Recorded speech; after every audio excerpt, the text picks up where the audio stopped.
திருச்சிற்றம்பலம்.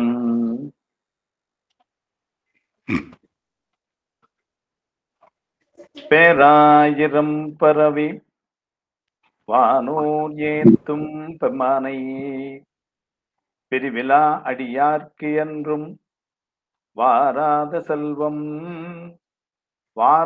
செல்வம் வருவிப்பானை மந்திரமும் தந்திரமும் மருந்துமாகி தீரா நோய் தீர்த்து அருள வல்லான் தன்னை திரிபுரங்கள் தீயளத்தின் சிலை கை கொண்ட போரானை உள்ளிருக்கு வேலூரானை போற்றாதே ஆத்த நாள் போக்கினேனே.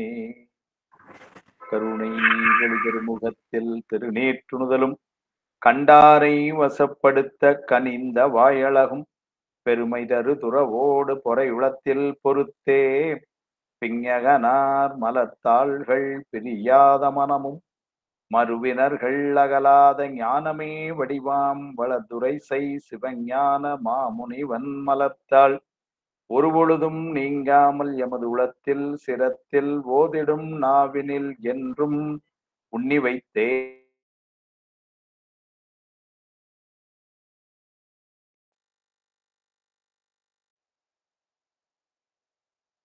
ஸ்ரீ குருமாசனையாளர்களுடைய பொன்னார் திருவடி கமலங்களுக்கும் சைவத்தின் குலதெய்வம் வழங்கின்ற மாதவ சிவஞான சுவாமிகளுடைய திருவடிகளுக்கும் என்னை நெறிலை ஈடுபடுத்தி அருள்கின்ற சாது தங்கவேல் சுவாமிகளுடைய திருவடிகளுக்கும் நம்முடைய காஞ்சி பெரியவர் ஐயா சுவாமிகளுடைய திருவடிகளுக்கும் மனமொழி மெய்யாகிய முக்கர்ண வணக்கங்களை மிக பணிவோடு தெரிவித்து நம்முடைய இந்த நிகழ்வை எல்லாம் நடத்துகின்ற இந்த சங்கரா கலை மற்றும் அறிவியல் கல்லூரியுடைய முதல்வர் ஐயா அவர்களுடைய திருவடிகளுக்கும் தமிழ்துறை தலைவர் நம்முடைய ராதாகிருஷ்ணன் ஐயா அவர்களோடு இருந்து ஒருங்கிணைக்கின்ற பேராசிரியர் தெய்வசிகாமணி ஐயா அவர்கள், நம் கலந்து சிறப்பிக்கின்ற பெரியவர்கள், முன்னாள் திருமுறை பாடி வரவேற்புரை நல்கிய நம்முடைய மணிமேகலை அம்மா அவர்கள் எல்லோருக்கும் என்னுடைய அன்பான பணிவான வணக்கங்களை தெரிவித்துக் கொள்கின்றேன். நம்முடைய சங்கரா கலை மற்றும் அறிவியல் கல்லூரி மூலமாக நடத்தி வருகின்ற இந்த சைவ சித்தாந்த வகுப்பிலே முதல் தாளிலே சைவ சமய அடிப்படைகள் மற்றும் வழிபாட்டு முறைகள் என்ற அழகைத்தான் நாம் இப்பொழுது சிந்தித்துக் கொண்டிருக்கின்றோம். அதிலே ஏற்கனவே போன வாரம் சைவம் என்றால் என்ன என்றும், சைவம் என்பது சிவ சம்பந்தமுடையது என்றும், சித்தாந்தம் என்கின்ற அளவிலே அது ஒரு கொள்கை என்றெல்லாம், ஒரு முடிந்த முடிவு என்றெல்லாம் சொல்லி அடிப்படையாக அந்த சமயமானது 3 பொருள்களை அடிப்படையாக கொண்டு தன்னுடைய கொள்கைகளை எல்லாம் நிலைநிறுத்துகிறது என்று அதற்கு நாம கந்தபுராணத்திலிருந்தும் திருமந்திரத்திலிருந்தும் எல்லாம் சான்றுகள் காட்டி, பதிபசுபாசம் என பகர்மூன்றில் பதியினை போல் பசுபாசம் அனாதி என்ற செய்தியெல்லாம் நாம சொன்னோம். அந்த 3 பொருள்களுடைய இயல்புகள் எல்லாம் எப்படி இருக்கும் என்பதையெல்லாம் நாம் சொல்ல ஆரம்பிச்சோம் அன்னைக்கு. அதுல சொல்ல ஆரம்பித்த போது அந்த 3 பொருள்களும் நித்த பொருள்கள், அவை எப்போதும் உள்ள பொருள்கள், அவை அனாதி என்று ஒரு சொல்லு சொன்னோம். ஆதி அற்றது அனாதி என்றும், அவை நித்தம் என்று சொல்லி அந்த பொருள்களுக்குரிய தொடர்பு ஒன்றுக்கொன்று எவ்வாறு என்றெல்லாம் நாம இன்னைக்கு சொன்னோம்.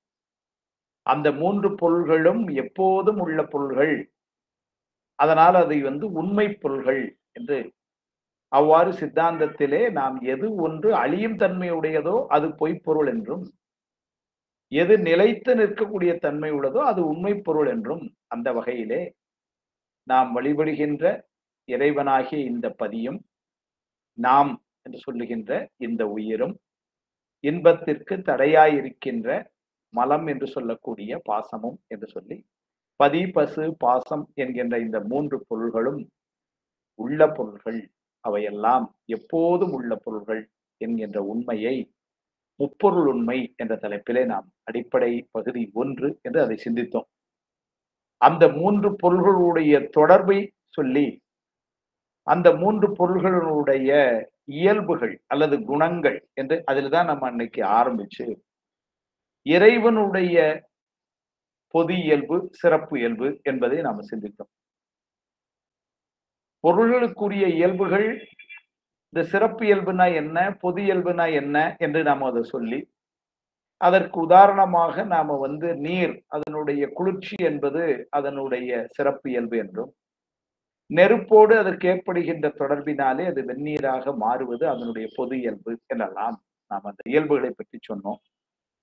இறைவனை பற்றி சொல்லும்போது அவனுடைய சிறப்பு இயல்பு என்பது அவனுடைய எண் குணங்கள் என்று சொல்லி, தன்வயத்தன், தூய உடம்பினன், இயற்கை உணர்வினன், முற்றும் உணர்வினன், இயல்பாகவே பாசங்களை நீங்கியவன், பேரருள் உடையவன், வரம்பிலா ஆற்றல் உடையவன், இன்பமே வடிவானவன் என்று இந்த 8ம் அவனுடைய சிறப்பிலக்கணம் என்றும், பொது இலக்கணத்தை சொல்லும் பொழுது அவன் உயிர்களின் மீது உள்ள கருணையினால் இந்த உயிர்களெல்லாம் இடர வேண்டும் என்கின்ற ஒரு பெரு விருப்பத்திலே அவன் செய்கின்ற 5 தொழில்கள், படைத்தல், காத்தல், அழித்தல், மறைத்தல், அருளல் என்கின்ற அந்த 5 தொழில்களும் அவனுடைய பொது இயல்பு என்பதையெல்லாம் நம்ம போன முறை சிந்தித்தோம்.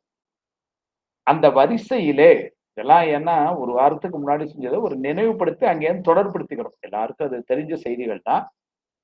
எங்கன விட்டோம் அப்படிங்கிறதுக்காக ஒரு தொடர்பு படுத்துறதுக்காக இதையெல்லாம் நம்ம போன வாரம் சிந்தித்தோம் என்று நினைவு கொண்டு அந்த ஒரு வரிசையில சொல்லும் பொழுது இறைவனை பற்றி இன்னும் ஒரு செய்தி அதுல இன்னும் சொல்லணும். சொன்னா அதன் பின்னர் என்ன பண்ணலாம்னா உயிரினுடைய இன்றைக்கு பாடம் எப்படி எடுத்துக்கலாம்னு இருக்கிறோம்னா, எஞ்சிய 2 பொருள்கள் உயிரும் சரி மலமும் சரி அதனுடைய சிறப்பு இயல்புகள், பொது இயல்புகள் அவையெல்லாம் எப்படி இருக்கின்றன என்று சொன்னால் அடிப்படையாக 3 பொருள் தான். 14 சாத்திரங்களும் சொல்றது அதைத்தான் படிக்க போறோம். 3 அடிப்படை பொருள்கள். அப்ப அந்த பொருள்களுடைய தன்மை என்ன என்று தெரிந்து கொள்ளுதல். அப்ப தன்மைகளை தெரிந்து கொள்ளும் பொழுது இன்பம் தருகின்ற பொருளாக ஒன்று இருக்கு என்றும், அந்த இன்பத்தை நாம் அடைவதற்கு தடையாய் ஒரு பொருள் இருக்கு என்றும், இந்த இன்பமும் அல்லது துன்பமும் அந்த அனுபவம் எல்லாம் நமக்குத்தான் என்றும் இந்த 3 பொருளை இப்படிதான் வரிசைப்படுத்தணும். அப்போ அடுத்த கேள்வி என்ன வரும்னா, அந்த இன்பத்தை தொடர்ந்து தக்க வைத்துக் கொள்வது எவ்வாறு, அல்லது இந்த துன்பம் நீக்கம் என்பது எவ்வாறு நடைபெறும், அதிலே நாம் என்ன செய்ய வேண்டும், இறைவன் எவ்வாறு உதவி செய்ய இருக்கிறான் என்ற கேள்விகள்லாம் அடிப்படையா வரும். அப்ப இந்த துன்பம் நீக்கம் ஏற்பட்டால் அது முழுமையான ஒரு இன்பத்திலே தானே இருப்போம், அது எங்கு இருப்போம், எப்படி இருப்போம், இதெல்லாம் பின்னாடி. அப்ப இந்த நிலைக்கு போகும் பொழுது நமக்கு முதல்ல என்ன தேவைப்படுதுன்னா, இந்த 3 பொருள்களை பற்றிய அதனுடைய குணங்கள் நமக்கு ஒரு அடிப்படையாக சிலவற்றை தெரிந்து கொள்ள வேண்டியிருக்கின்றன. அந்த வகையில் தான் இறைவனை பற்றி இப்ப கொஞ்சம் தெரிந்து கொண்டோம். அவன் என் குணத்தான் என்று அவனுடைய சிறப்பு குணங்களை எல்லாம் தெரிந்து கொண்டோம். அவன் உயிர்களின் முருட்டு செய்கின்ற 5 தொழில்களை அதை தெரிந்து கொண்டோம். தொடர்ந்து இதே போல உயிரினுடைய சிறப்பு இயல்பு என்ன, பொது இயல்பு என்ன, மலம் என்று சொல்லுகின்ற அந்த பாசத்தினுடைய சிறப்பு இயல்பு என்ன, பொது இயல்பு என்ன, அந்த பகுதி ஒன்று இன்னைக்கு பார்க்க இருக்கிறோம் கொஞ்சம் விரிவா. அதன் பின்னர் நம்முடைய பாடத்திட்டம்படி சிவ சின்னங்கள், திருநீரு, கண்டிகை, ருத்ராக்கம் அதை பற்றி நம்ம சிந்திக்கணும். இது இந்த வரிசை. இதுல இன்னைக்கு எவ்வளவு எப்படி சிந்திக்கிறோமோ திருவள்ளுவர் கூடிய வழக்கு அந்த ஒரு 4:45 4:50 மணி நமக்கு சிந்தித்து கொண்டே போலாம். அதனால இப்ப நாம ஏற்கனவே இறைவனை பற்றி சொன்ன செய்தியில அவன் எப்படி இருப்பான் என்று ஒரு, ஏன்னா அவன் தான் இன்பம் தரும் பொருள், அவன் தன்வயத்தனாய் தூய உடம்பினனாய் எல்லாம் சொன்ன அந்த இறைவன் எப்படி இருப்பான் என்று சொன்னால், நம்முடைய நூல்கள் அது எப்படி சொல்லி இருக்கிறது என்று சொன்னால், அவன் அருவமாய் இருக்கின்றான், அவன் உருவமாய் இருக்கின்றான், அவன் அருவுருவமாய் இருக்கின்றான் என்று 3ஆ சொல்லு. அப்படியானா அது எப்படி சொல்லலாம்னா, அருவமாக அவன் கொள்ளுகின்ற மேனிகள் 4, உருவமாய் அவன் கொள்ளுகின்ற மேனிகள் 4, அருவுருவமாய் கொள்வது 1, ஆக மொத்தம் 9 என்று நம்முடைய சித்தியார் திருவிருத்தம் நமக்கு சொல்லுது.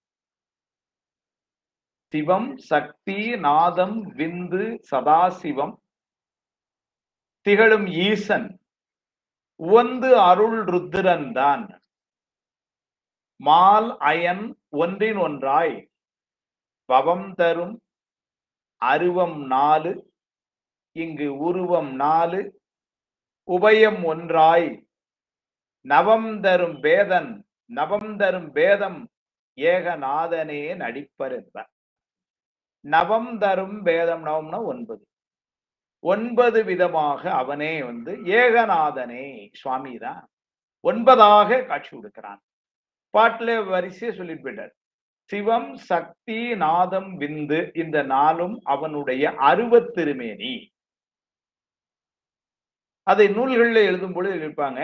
அந்த நிலையிலே சுவாமிக்கு சத்தர் என்று பெயர். மாபாடி சொல்றார் சத்தர் அப்படின்னு சொன்னா இந்த அருவத்தெருமேனியாய் நின்று அவன் அந்த தொழில்களை செய்தல், அப்பொழுது சத்தர் என்று பெயர். அந்த அருவத்திருமேனின்னு சொல்லும் பொழுது அதுக்கு இன்னொரு வார்த்தை போட்டிருப்பாங்க, நிற்களம். நிஷ்களம் என்பது படமொழியில அல்லது நெற்களம் என்று போட்டிருப்பாங்க. களம் அப்படின்னா ஒரு வடிவத்தை குறிக்கும். இது நிஷ்களம், வடிவம் இல்லாமல் அருவமாய். உருவத்திருமேனியாய் 4 சொல்லும் பொழுது சொல்றார், ஈசன் அருள் ருத்ரன் மால் அயன் சித்தியார். இது சித்தியார்ல 164வது திருவிருத்தம். இதெல்லாம் நீங்க அடுத்த வீட்டுல படிக்கும் பொழுது சித்தியார் புத்தகத்துல பார்த்து கொள்ளலாம். அதுக்காக சொன்னேன். சித்தியார்ல 164வது திருவிருத்தத்துல இந்த செய்தியை சொல்றார். அப்ப அடுத்த 4 என்னெல்லாம் சொல்றாருன்னா, ஈசன். ஈசன்னா மகேஸ்வரன் அர்த்தம். ஈசன், ருத்ரன், மால், அயன் அப்படின்னா பிரம்மா, விஷ்ணு, ருத்ரன், மகேஸ்வரன் என்கின்ற 4. இந்த 4க்கு உருவத்திருமேனின்னு பேரு. அது நிஷ்கலம் என்று சொன்னதுனால இதை எப்படி சொல்லணும்னா சகலம் என்று சொல்லுகின்றோம். அப்படின்னா வடிவத்தோடு உடையது. அங்க சொல்லும் பொழுது அப்படி அருவத்திருமேனியிலே நின்று அவன் தொழில் செய்யும் பொழுது அவனை சத்தர் என்று ஒரு வார்த்தை போட்டோம். இங்க அதே மாதிரி ஒரு சொல்லும் பொழுது பிரவிருத்தர் என்று ஒரு வார்த்தையை சொல்றார். பிரவிருத்தர், உருவத்திருமேனியாய் நின்று அருள் செய்தல். இப்ப 4 4 8 ஆச்சு.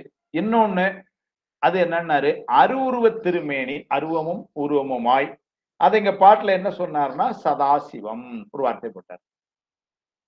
சிவம், சக்தி, நாதம், விந்து முதல்ல உள்ள அருவத்திருமணி 4. அடுத்தால உருவத்திருமேனிக்கு போக முன்னாடி என்ன போட்டார்னா சதாசிவம். சதாசிவம் தான் சிவலிங்க திருமேனி. அதுதான் அருவுருவ திருமேனி. இது சகலமாயும் இருக்கு, நிஷ்களமாகவும் இருக்கு. ஏனென்று சொன்னால் அதுல ஒரு உருவம் இருக்கான்னு கேட்டா ஆமா ஒரு உருவம் இருக்கு. அதே நேரத்துல அதுல கண், காது, மூக்குடம் தெரிஞ்சான்னா இல்ல. அப்ப அது அருவமாவும் இருக்கு, உருவமாவும் இருக்கு. அதனால அது சொல்லும் பொழுது என்ன சொன்னாங்க, சகல நிற்கள திருமேனின்னா. அது சகலமாயும் இருக்கு, நிற்களமாயும் இருக்கு. சகல நிற்கள திருமேனி உத்தி உத்தர் என்று எழுதலாம். அப்ப அருவத்திருமேனியாய் சுவாமி நிற்கின்ற நிலையை சத்தர் என்றும், உருவத்திருமேனியாய் நிற்கின்ற நிலையை பிரவிருத்தர் என்றும், அருவுருவத்திருமேனியாய் நிற்க நிலையை உத்தி உத்தர் என்றும் நூல்கள்ல எழுதியிருக்க. அப்போ நிஷ்களம் அல்லது நெற்களம் என்று சொன்னால் அருவத்திருமேனி, சகலம் என்று சொன்னால் உருவத்திருமேனி, சகல நிற்களம் என்று சொன்னால் அது அருவுருவத்திருமேனி. திருவுந்தியாருங்கிற சாத்திரம் காலத்தால பழமையான சாத்திரம். நம்முடைய 14 சாத்திரங்களிலேயே சிவஞான போதத்திற்கு காலத்தால் முற்பட்டதுன்னா 2 சாத்திரம் தான். ஏனைய சாத்திரங்கள் எல்லாம் சிவஞான போதத்திற்கு பின்னர் காலத்தால் வந்தார். 11 சாத்திரம் சிவஞான போதத்துக்கு பின்னாடி, சிவஞான போதம் 1 12. 2 சாத்திரம் சிவஞான போதத்திற்கு காலத்தால முன்னாடி. திரு உந்தியார், திரு களிற்றுப்படியார். அதுல இந்த திரு உந்தியார் அதுதான் அதுலயும் பிளஸ் முதல்ல வந்தது. திருவியலூர் உய்ய வந்த தேவநாயனார் அவர் அருளி செய்த நூல். அதுல முதல் பாட்டு ஆரம்பம் தான். அப்படின்னா நம்ம 14 சாஸ்திரத்துல முதல் பாட்டு காலத்தால சொல்ற, அகலமாய் யாரும் அறிவறித பொருள் சகலமாய் வந்ததென்று உந்தி பெற தானாக தந்ததென்று உந்தி பெற. அகலமாய் யாரும் நான் சொன்னேன். களம்னா வடிவம் சொன்னோம், அகலம்னா வடிவில்லாமல். அப்படி இருக்கின்ற பொருள் நமக்கெல்லாம் அருள் செய்வதற்காக எப்படி வந்ததுன்னாரு, உருவம் தாங்கி வருகிறது. அதைத்தான் சொல்றார்.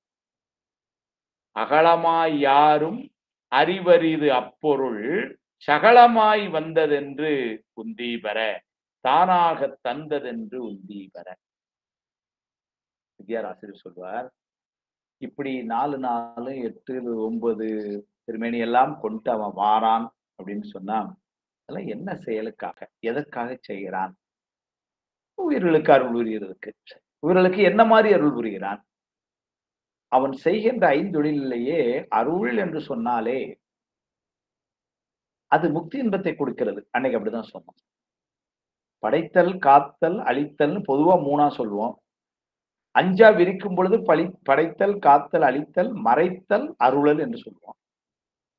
இன்னும் சில நூல்கள்ல 2ஆ சொல்லிட்டாங்க. படைத்தல், காத்தல், மறைத்தல், அழித்தல், மறைத்தல் வரைக்குள்ள முதல் 4ஐயும் பந்தம் என்றும், அருளல் என்பதனை வீடு என்றும், பந்தமும் வீடும் என்று சொன்னாங்க.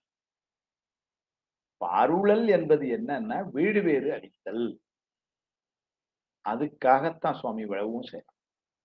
அது சித்தியார் திருவிருத்தமே 75வது பாட்டுல சித்தியார் அருமையா சொல்றார். உருமேனி தரித்து கொண்டது என்றதும் சுவாமி உருமேனி தண்ணி வாரானே உருமேனி தரித்து கொண்டது என்றதும் உரி இறந்த அருமேனி அதுவும் கண்டோம். சுவாமி உரி இறந்த அருமேனி அருவத்திருமேனியாவும் இருக்கிறான். அதையும் பார்க்கிறோம். இப்போ உருமேனி தரித்து கொண்டது என்றாலும் உரியிறந்த அருமேனி அதுவும் கண்டோம். இன்னொன்னு உரு ஆன போது திருமேனி உபயம் பெற்றோம். அதுவும் வந்திருக்கு. செப்பிய 3 இந்த 3 அப்படின்னா உருவத்திருமேனியா தான் அருவத்திருமேனியா நிற்கிறான். அருவுருவத் திருமேனியா செப்பிய 3 எதுக்குன்னு நம் தம் கருமேனி கழிக்க வந்த கருணையின் வடிவுகானேன்னு எழுத. இதெல்லாம் அவன் எதுக்கு செய்யறான்னு, நாம ஒவ்வொரு பிறவியா கருவிலே இப்படி வந்து கொண்டே இருக்கிறோமே, இப்படி கருவிலே வருகின்ற இந்த உடம்பெடுக்கின்ற தன்மையிலிருந்து நம்மை விடுவிப்பதற்காக அவன் அவ்வாறு உடம்பெடுத்து வருகிறான். அவன் இவ்வாறு 9 வேதமாக நடிக்கிறான் என்று சொல்றார். செப்பிய 3 அப்படின்னா உருவமும் அருவமும் அருவுருவமும் இந்த 3 செப்பிய 3 என்ன அதனுடைய நோக்கம்னா நம் தம் கருமேனி கழிக்க வந்த கருணையின் வடிவுகானே என்று சொல்றார். இப்போ சுவாமி எப்படி எல்லாம் அருள் செய்கிறான்னு சொன்னால் அருவத்திருமேனியாக 4, உருவத்திருமேனியாக 4, அருவுருவத் திருமேனியாக 1 ஆக 9 திருமேனிகளை உடையவனாய் இருக்கிறான். இன்னும் விரிக்கும் பொழுது உருவத்திருமேனி 25ல மகேஸ்வர மூர்த்தங்கள் 25 அப்படின்னா பின்னாடி விரிச்சு அதை சொல்றோம். ஆனா நுட்பமா சொல்லும் பொழுது எப்படி சொல்றோம்னா 4 4 1 அப்படிதான். ஏன்னா பாட்டே அப்படிதான் சொல்லிச்சு. அருவம் 4 இங்கு உருவம் 4 உபயம் 1ஆய். அப்போ 4 4 8 1 9 நவம் தரு வேதம் ஏகநாதனே நடிப்பர் என்பர் என்று சித்தியார். அதனால குறித்துக் கொள்ளுங்க. சித்தியார்ல 75வது பாடலும் சித்தியார்ல 164வது பாடலும் இந்த செய்திகளை எல்லாம் நமக்கு தருகிறது. அப்ப இறைவனை பற்றி நம்ம சொன்ன செய்திகள்னு பார்த்தா முதல்ல அவன் அனாதி என்ற ஒரு செய்தியை சொன்னோம். அவனுடைய பொது இயல்பு என்று சொல்லி ஐந்தொழில்கள் செய்கின்ற நிலையை காட்டினோம். அவனுடைய சிறப்பு இயல்பு என்று சொல்லி அவனுடைய எண்குணத்தான் என்ற செய்தியை சொன்னோம். இப்ப அதனுடைய தொடர் செய்தியாக அவன் உருவமாயும் அருவமாயும் அருவுருவமாயும் இருக்கிறான் என்ற ஒரு செய்தி சொல்லியிருக்கிறோம். அடிப்படையில இந்த அளவுக்கு இறைவனை பத்தி சொல்லி இருக்கிறோம். இன்னும் போக போக ஆங்காங்கு சில இடங்கள்ல இறைவனை பற்றிய செய்திகளை எல்லாம் நாம வரும்பொழுது சொல்றோம். ஏன்னு சொன்னா 3 பொருள்களிலேயே உயர்ந்த பொருளானவன் அவன். அன்றைக்கே நம்ம சொன்னோம். உயிரினுடைய அறிவு என்பது அறிவிக்க அறியும். மலம் என்பது அறிவற்ற பொருள். இறைவன் என்பது தாமே அறிகின்ற அறிவன். அதனால அவன் பேரறிவாளன். உயிரானது சிற்றறிவுடையது. மலம் என்பது சடப்பொருள், அறிவற்ற பொருள். இப்படிதான் 3ஐயும் வகைப்படுத்தி இருக்கிறோம். அதனால உயர்ந்த பொருள் எதுன்னு சொன்னா அவன் தான். அறிவினாலும் சரி, கருணையினாலும் சரி, எல்லா ஆற்றலினாலும் சரி, எல்லாருக்கும் உயர்ந்த பொருள். சிவபிரகாசம் சாத்திரம் சொல்லும். இறைவனை பற்றிய உண்மை ஆரம்பிச்சு 13வது பாட்டுல சொல்ல ஆரம்பிக்கும் என்ன சொல்லிச்சு பாருங்க. பலகலை ஆகமம் வேதம் யாவையனும் கருத்து பதிவசுபாசம் தெரித்தல். பதி பரமே. ஆகமங்கள் வேதங்கள்லாம் யாரை பற்றி சொல்லுதுன்னா பதிபசு பாசத்தை சொல்லுது. மெய்ஞான நூல்கள் அதைத்தான் சொல்லுது. அதுல முதல்ல யாரு? பதி பரமேனர். அதுதான் உயர்ந்த பொருள். பலகலை ஆகமம் வேதம் யாவையனும் கருத்து பதிபசு பாசம் தெரித்தல் பதி பரமே. அதுதான் உயர்ந்த பொருள் என்று சொல்லி, அதுவும் நிலவும் அறிவுறு இன்றி குணங்குறிகள் இன்றி அப்படின்னு சொல்லி அதனுடைய தன்மைகளை எல்லாம் முதல்ல சொல்றேன். இறை பதி இலக்கணம் என்று சொல்லி ஆரம்பிச்சு சொல்றேன். அதனால அந்த இறைவனை பற்றி நம்ம போன வகுப்புல இருந்து ஆரம்பிச்சு இவ்வளவு நேரம் சொன்னோம். இந்த வகுப்புல நம்மை பற்றி நம்ம சொல்ல இருக்கிறோம். அப்படின்னா உயிரை பற்றி சொல்றோம். இந்த உயிர் அப்படின்னு சொல்லும் பொழுது நீங்க கடவுள் என்கின்ற ஒரு பொருள் உண்டா இல்லையா அப்படின்னு ஒரு கேள்விய இந்த வகுப்புல நம்ம கேட்க வேண்டாம். ஏன்னா இதுல நம்பிக்கை உடையவர்கள் தான் நம்ம வந்திருக்கிறோம். ஆனா அவங்கள்ட்ட அடுத்த ஒரு கேள்வியை கேட்கும் பொழுது அதை எப்படி சொல்றதுன்னு சந்தேகம் வருது. ஏன்னா கடவுள் உண்டா இல்லையா? முதல் கேள்வி உண்டு சார், ரைட். இரண்டாவது கேள்வி, கடவுள் உண்டு என்பது எப்படி நீங்கள் நிரூபிப்பீர்கள்? இவர் தான் சார் கடவுள், இங்க வாங்க நான் கூட்டிட்டு கொண்டு காமிச்சிடுறேன் அப்படின்னு காட்ட முடியுமானா இல்லை. அப்ப கடவுளுங்கிற பொருளை எப்படி நீங்க நிரூபிப்பீங்க? மெய்கண்டார் ரொம்ப எளிமையா செஞ்சார், நுட்பமாவும் செஞ்சார், அருமையா செஞ்சார். இந்த உலகத்துல உள்ள முதல்ல உலகத்தை வச்சு காமிச்சார். இந்த உலகத்துல உள்ள பொருள்கள் எல்லாம் நம்முடைய அனுபவத்தில் இருக்கக்கூடிய இந்த பொருள்கள் எல்லாமே இன்றைக்கு நம்முடைய அனுபவத்தில் இருக்கின்றன என்று சொன்னால் நேற்று இவை தோற்றுவிக்கப்பட்டன, நாளை இவை அழியும். இதுதான் எல்லா பொருளுக்குமே. நாம தாங்கி நிற்கின்ற இந்த உடம்புக்கு கூட இது பொருந்தும். நான் கையில வச்சு எழுதுற இந்த பேனாவுக்கு இது பொருந்தும். எல்லா பொருளுக்குமே நான் இன்றைக்கு நாம் அனுபவத்துல இருக்கிற இந்த உலக பொருள்கள் யாவுமே யாரோ ஒருவரால் நமக்கு செய்து தரப்பட்டது. இப்பொழுது அது பயன்பாட்டில் இருக்கிறது. இன்னொரு கால எல்லையில் அது அழியும். இதை கொண்டு நாம் வாழுகின்ற இந்த உலகமே எப்படி எடுத்துட்டு போனாங்கன்னா, இன்றைக்கு நாம் இந்த உலகத்தை அனுபவித்துக் கொண்டிருக்கிறோம்.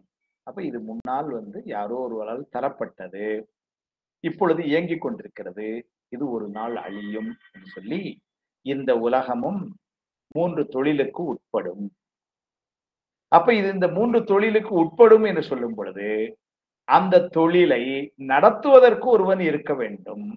அவனை கடவுள் என்று சொல்லுகிறோம்னு மெய்கண்டார் எடுத்தார். எல்லாருக்கும் தெரியும், சூத்திரம் எல்லாம் தெரியும்.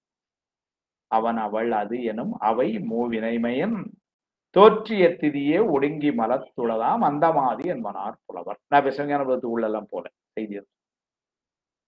பின்னாடி வழிநூல் ஆசிரியர் சிவஞான சித்தியார் கொஞ்சம் நல்லா புரியுற மாதிரி நமக்கு புரியுற மாதிரி கொஞ்சம் ஏன்னா விரிவுபடுத்துறாரு, எளிமைப்படுத்துறாரு. ஒருவனோடு ஒருத்தி ஒன்று என்று உரைத்திடும் உலகமெல்லாம் வருமுறை வந்து நின்று போவதும் ஆதலாலே தருபவன் ஒருவன் வேண்டும். லாஜிக்கா எப்படி எடுத்துட்டு வர்றாரு. இந்த உலகம் வந்து நின்று ஒரு காலத்துல போகுதுன்னா இது தானா நடக்காது. இதை செய்வதற்கெல்லாம் ஒரு ஆள் வேண்டும். அதை நம்மளே ஒத்துக்கிறோம். ஆமா சார், எல்லா பொருளும் அப்படித்தானே. நான் இந்த சட்டை அணிந்திருக்கிறேன் என்று சொன்னால் இது ஒரு நெசவு செய்கின்ற ஒருத்தர் எனக்கு செய்து கொடுத்தார். அப்ப அதை படைத்து கொடுத்தார். இப்பொழுது அனுபவித்துக் கொண்டிருக்கிறேன். இன்னும் 1 வருஷமோ 2 வருஷமோ இது கிழிஞ்சிடும், தூக்கி தூர போட்டுறேன், அது அழியும். அப்ப இதெல்லாம் செய்து வைப்பதற்கு ஒரு ஆள் இருக்க வேண்டும் என்பது. அதுபோல இந்த உலகம் என்பதனை செய்வதற்கு ஒருவன் இருக்கின்றான். அவனுக்கு கடவுள் என்ற பெயர். இப்படி முதல்ல சூத்திரத்தை ஆரம்பிச்சேன். அப்புறம் அந்த கடவுள் யாருங்கிறது தான் அந்த மாதிரின்னு சொன்னார். இப்ப நான் அதுக்குள்ள போல. அப்போ கடவுள் உண்டு என்று நிச்சயப்படுத்துற வேலைய மெய்கண்டார் இப்படி காட்டிட்டு போயிட்டார். இப்ப நம்ம உயிருக்கு வரோம். இதுல நமக்கு ஒரு சுலபமான விஷயம் என்னன்னா, இந்த உயிரை உண்டு என்று நிச்சயப்படுத்துறது அவ்வளவு சிரமம் இல்லை. இறைவனையாவது நிச்சயப்படுத்துறதுக்கு இவ்வளவு பேச வேண்டியிருக்கு. உயிரும் கண்ணால யாரும் இன்னும் பார்க்கல. கண்ணால இங்க வெளியே மட்டும் இல்ல, உள்ளயும் கம்ப்ளீட்டா தேடி பார்த்துட்டாங்க, எங்க இருக்குன்னு தெரியல. இன்னைக்கு ரொம்ப நுட்பமான இந்த ஸ்கேன் எல்லாம் வந்துருச்சு. அதனால ரொம்ப ஒரு சின்ன அளவுல ஒரு ஒரு புள்ளி ஒரு மில்லிமீட்டர்ல ஏதாவது ஒரு சின்ன ஒரு வளர்ச்சி, ஒரு சின்ன கட்டினா கூட அந்த ஸ்கேன் வந்து சொல்லிருது. இந்த இடத்துல இப்படி இருக்குலாம் சொல்லுது. அந்த ஸ்கேன வச்சே மேல இருந்து கீழ வரைக்கும் முழுமையா தேடினாலும், உள்ளது எங்க இருக்குன்னு ஒண்ணும் தெரியல. அதனால அதுவும் கண்ணுக்கு தெரியல தான். ஆனாலும் அந்த பொருள் உண்டு என்று நிச்சயப்படுத்துறது ரொம்ப எளிமையா இருக்கு. ஏன் அப்படின்னா, இயங்கிக் கொண்டிருக்கின்ற இந்த உடல் ஒரு கால எல்லையில் நம்ம அனுபவத்துல பல உடல்கள் பார்த்திருக்கிறோம். இயங்காமலும் போய்விட்டது. அப்ப இயங்கிக் கொண்டிருந்த உடல் இப்பொழுது இயங்கவில்லை என்று சொல்லும் பொழுது, ஒரு உண்மை எளிமையா நமக்கு புலப்படுது. இவ்வளவு காலம் ஏதோ ஒரு பொருள் இந்த உடலை இயக்கிக் கொண்டிருந்தது. அவ்வாறு இயக்கிக் கொண்டிருந்த பொருளை உயிர் என்று சொல்லுகிறோம் முதல்ல. ஏன் அப்படின்னா, உயிர் என்று ஒரு பொருளே இல்லை என்று சொல்லக்கூடிய சமயங்களும் இருக்கிறார்கள். அவர்களுக்கு சூனிய ஆன்மாவாதிகள் என்று பெயர். பௌத்த மதத்திலே ஒரு சாரார் உயிர் என்ற ஒரு பொருளே இல்லை என்று சொல்கிறார். இருக்கட்டும். அவர்களை மெய்கண்டார் எப்படி மறுப்பார்னா, அவங்க எப்படி சொல்றாங்கன்னா, இப்படித்தான் காரணம் சொல்றாங்க. இந்த உடல்ல முழுமையா எல்லா பக்கமும் தேடியாச்சே. இது உயிரான்னா இல்ல, இது கை இல்ல. இது உயிரான்னா இல்ல, இது காது இல்ல. இது உயிரான்னா இது தலை இல்ல. அல்ல இன்னும் மேல போனா, இது முடி இல்ல. அதே மாரி உள்ளயும், இது இருதயம் இல்ல. இது நுரையீரல் இல்ல. இப்படி பாயிட்டே போனா, இதுல எங்கேயாவது உயிர் இருக்கான்னா இல்ல. அதனால அவங்க என்ன சொன்னாங்க? உயிருங்கிற ஒரு பொருள் இல்லை. மெய்கண்டார் அருமையா சொன்னார். இது உயிரா? இல்லை. இது உயிரா? இல்லை. இது உயிரா? இல்லை. எந்த ஒன்று இவையெல்லாம் உயிர் இல்லை, இல்லை என்று சொல்லிக் கொண்டு வருகிறதோ அதுதான் உயிர் அப்படின்னு போயிட்டார். நீ இல்லை என்று சொல்வதனாலே உண்டு என்று பெறப்பட்டது. 3ஆம் சூத்திரம் ஆரம்பிக்கிறது. உளது இலது என்றலின் இல்லைன்னு சொன்னதுனாலேயே உண்டு என்பது பெறப்பட்டதுன்னாரு. ஏன்னா சொல்ற எதுவோ அதுதான் உயிர்னாரு. நம்ம முதல்ல உயிரினுடைய பிரமாணம் அல்லது உயிர் உண்டு அப்படிதான் இப்ப ஆரம்பிக்கிறோம். அதுக்கப்புறம் தான் உயிரினுடைய இயல்புகள் எல்லாம் பேசுறோம். ஏன்னா ஒரு பொருளுடைய தன்மை எல்லாம் நம்ம பேசணும்னா முதல்ல அந்த ஒரு பொருள் உண்டுங்கிறத நீங்களும் நானும் நம்பணும்ல. நம்பினா தானே அப்புறம் அவனுடைய குணத்தை எல்லாம் பேச முடியும். நாங்க வேடிக்கையா சொல்லுவோம். மகளுக்கு மாப்பிள்ளை பாக்குறீங்க, கல்யாணம் பண்ணிட்டு. அப்ப யாரோ தரகர் அல்ல தெரிஞ்சவங்க சொல்றாங்க, இந்த மாதிரி சென்னையில இந்த கம்பெனில வேலை பார்க்கிறார் மாப்பிள்ளை. இப்ப நம்ம முதல்ல என்ன செய்வோம்னா, நேர சென்னையில நமக்கு தெரிஞ்ச அன்பர்களை வச்சு, முதல்ல அப்படி ஒரு கம்பெனி இருக்கா? ஏன்னா மன்னாரன் கோவா இருக்கக்கூடாது. அதனால அப்படி ஒரு கம்பெனி இருக்கா? கம்பெனியில இந்த பெயர் சொல்லி ஒருத்தர் அங்க வேலை பார்க்கிறாரா? அப்படின்னு முதல்ல உறுதிப்படுத்திக்கிறோம். ஆமா இருக்கிறார். ரைட். அதுக்கப்புறம் தான் இப்ப நம்ம என்ன செய்றோம்? அதனுடைய தன்மைகளை அதுக்கப்புறம். அப்ப அவர் எப்படிப்பட்டவர்? நல்ல குடும்பத்தை சார்ந்தவரா? நல்ல குணத்தை உடையவரா? அவருடைய வருமானம் எப்படி இருக்கு? அவருடைய படிப்பறிவு என்ன? அவருடைய வயது என்ன? இதெல்லாம் நம்ம கேட்கிறோம். நமக்கு எல்லாம் சரியா வருமா? எல்லாம் பார்த்து அவருக்கு ஏற்கனவே கல்யாணம் ஆகி ஒரு குழந்தை இருந்ததுன்னு வச்சுக்கோங்க. முடிஞ்சது. அப்ப நம்ம அப்ப இது எல்லாத்தையும் இந்த தன்மைகளை எல்லாம் நம்ம முதல்ல என்ன பண்றோம்? அந்த பொருள் உண்டு என்று நிச்சயப்படுத்துறோம். அதுக்கப்புறம் அந்த பொருளுடைய தன்மைகளை பண்றோம். ஏன்னா சாதாரண வீட்டுல மாப்பிள்ளை பார்க்கும்போது பொண்ணு பார்க்கும்போது நடத்துறது தானே. அதான் மெய்கண்டார்னு பயன்படுத்துறாரு. வேற ஒண்ணும் புதுசா செய்யல. பிரமாணம், இலக்கணம் அப்படின்னாரு. அப்புறம் சாதனம் பயன் அப்புறம் வரேன் சொன்னார். அதே மாதிரி இப்ப என்ன பண்ணாரு? இந்த உயிரை வந்து முதல்ல உண்டுன்னு நிச்சயப்படுத்துறதுக்கு அவர் எப்படி சொல்றாரு? இல்லைன்னு சொல்றவங்களுக்கு, நீ இல்லைன்னு சொல்றதுனாலேயே உண்டு என்பது பெறப்பட்டதுன்னாரு. நான் அது வேடிக்கையா சொல்றேன். நீங்க இந்த வீட்ல இப்ப இங்க இங்க இருக்கிறவங்கள நான் குழந்தைகள்னு சொல்லக்கூடாது. பேர குழந்தைங்க அப்படி வச்சுக்கலாம். ஏன்னா எல்லாரும் ரொம்ப வயதா பெரியவங்க எல்லாம் இருக்கிறாங்க. நம்ம வெளிய போயிட்டு வீட்டுக்கு வந்தோம்னா, குழந்தைகள் நெறைய வீட்ல குழந்தைகளுடைய விளையாட்டு. என்ன பண்ணோம்னா, ஒரு ஒரு அறைக்குள்ள போய் கதவ சாத்திக்கிடும். நம்ம அந்த குழந்தைய தேடணும். அதுக்கு அது ஒரு விளையாட்டு. அப்புறம் நம்ம உடனே தெரிஞ்சதுனால நம்ம அந்த பேரனோ, பேத்தியோ பேர சொல்லி எங்க அப்படின்னு நம்ம தேடுறோம். முதல்ல ஒண்ணும் சத்தமே இல்ல. ஆனா நமக்கு தெரியும். நம்ம இந்த ரூம்ல அந்த ரூம்ல ஒளிஞ்சிருக்கு. நம்ம உடனே என்ன கேட்கிறனால ரூமுக்குள்ள யார் இருக்கா அப்படின்னு நம்ம கேட்போம். உடனே அந்த குழந்தை உள்ளேன்னு சொல்லும். ரூமுக்குள்ள யாரும் இல்லை அப்படிங்கும். ரூமுக்குள்ள யாரும் இல்லை என்று சொன்னதனாலேயே அங்கு ஒருத்தர் இருக்கிறார் என்பது பெறப்பட்டது. இதுதான் மெய்கண்டார் கையாள்ற எப்படி எடுத்துக்கிட்ட இல்லை என்று சொல்வதனாலேயே உள்ளது அங்கு பெறப்பட்டது. அதுதான் இங்கேயும் சொல்றாரு, உளது சூத்திரம் முடியும் பொழுது ஆன்மான்னு வரும். அந்த ஆன்மா முதல்ல நீங்க சேர்த்துக்கணும். ஆன்மா உளது இலது என்றலின், இல்லைன்னு சொன்னதுனாலேயே அந்த ஆன்மா உள்ளது என்பது பெறப்பட்டது. அதனால அவர் இப்படி சொல்றாரு. நம்ம இன்னைக்கு ரொம்ப எளிமையா அதை நம்ம நிரூபம் பண்றோம். ஏன்னா இந்த உடம்பை இயக்கி கொண்டிருக்கிற ஒரு பொருள், வழக்கில கூட சொல்றோம்ல சார், இறந்து போயிட்டார் அப்படின்னு சொல்றது உயிர் போயிடுச்சு அப்படின்னு பார்த்துட்டு வயசான தாத்தா 90 வயசு எல்லாம் பார்த்து ரொம்ப இப்போ ஒண்ணு இல்லை, மூச்சு இல்லை, பேச்சு இல்லை, ஒண்ணு மாதிரி இருக்கு. அப்ப டாக்டர் செக் பண்ணி பார்த்து சொல்றாரு இல்லை அப்படின்னா அப்ப என்ன அர்த்தம்? இவ்வளவு நாள் இயக்கி கொண்டிருந்த அந்த பொருள் இப்பொழுது இங்க இல்லை, அதனால இந்த உடம்பு இனிமேல் இயங்காது அப்படின்னு ஒண்ணு உறுதிப்படுத்திட்டார் டாக்டர். அப்போ உயிர் உண்டு என்று நிச்சயப்படுத்துறது ரொம்ப ஈஸி. அது உண்டு என்று நிச்சயப்படுத்தின உடனே அடுத்த கேள்வி வருது, இந்த உயிர் என்பது ஒன்றா பலவா?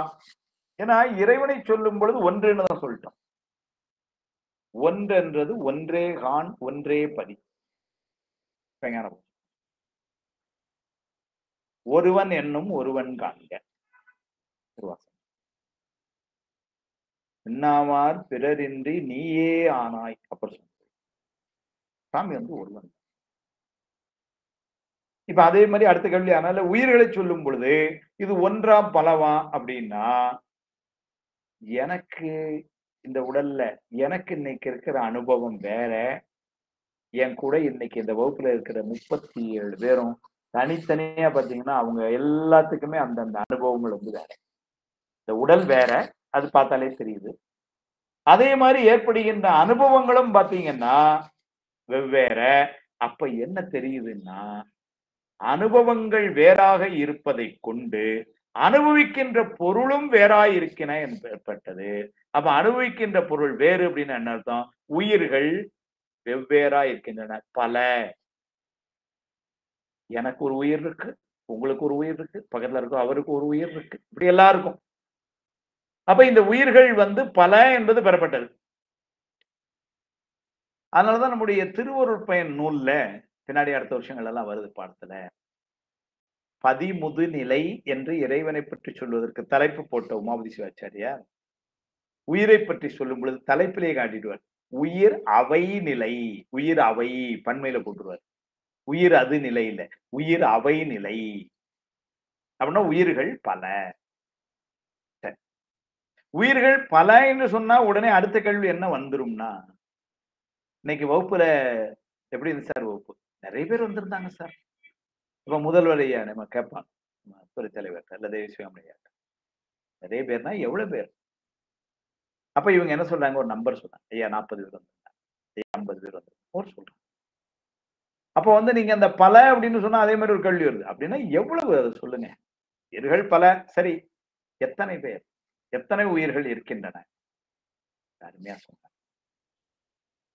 இதுகாரும் அது ரெண்டா பிரிச்சார்.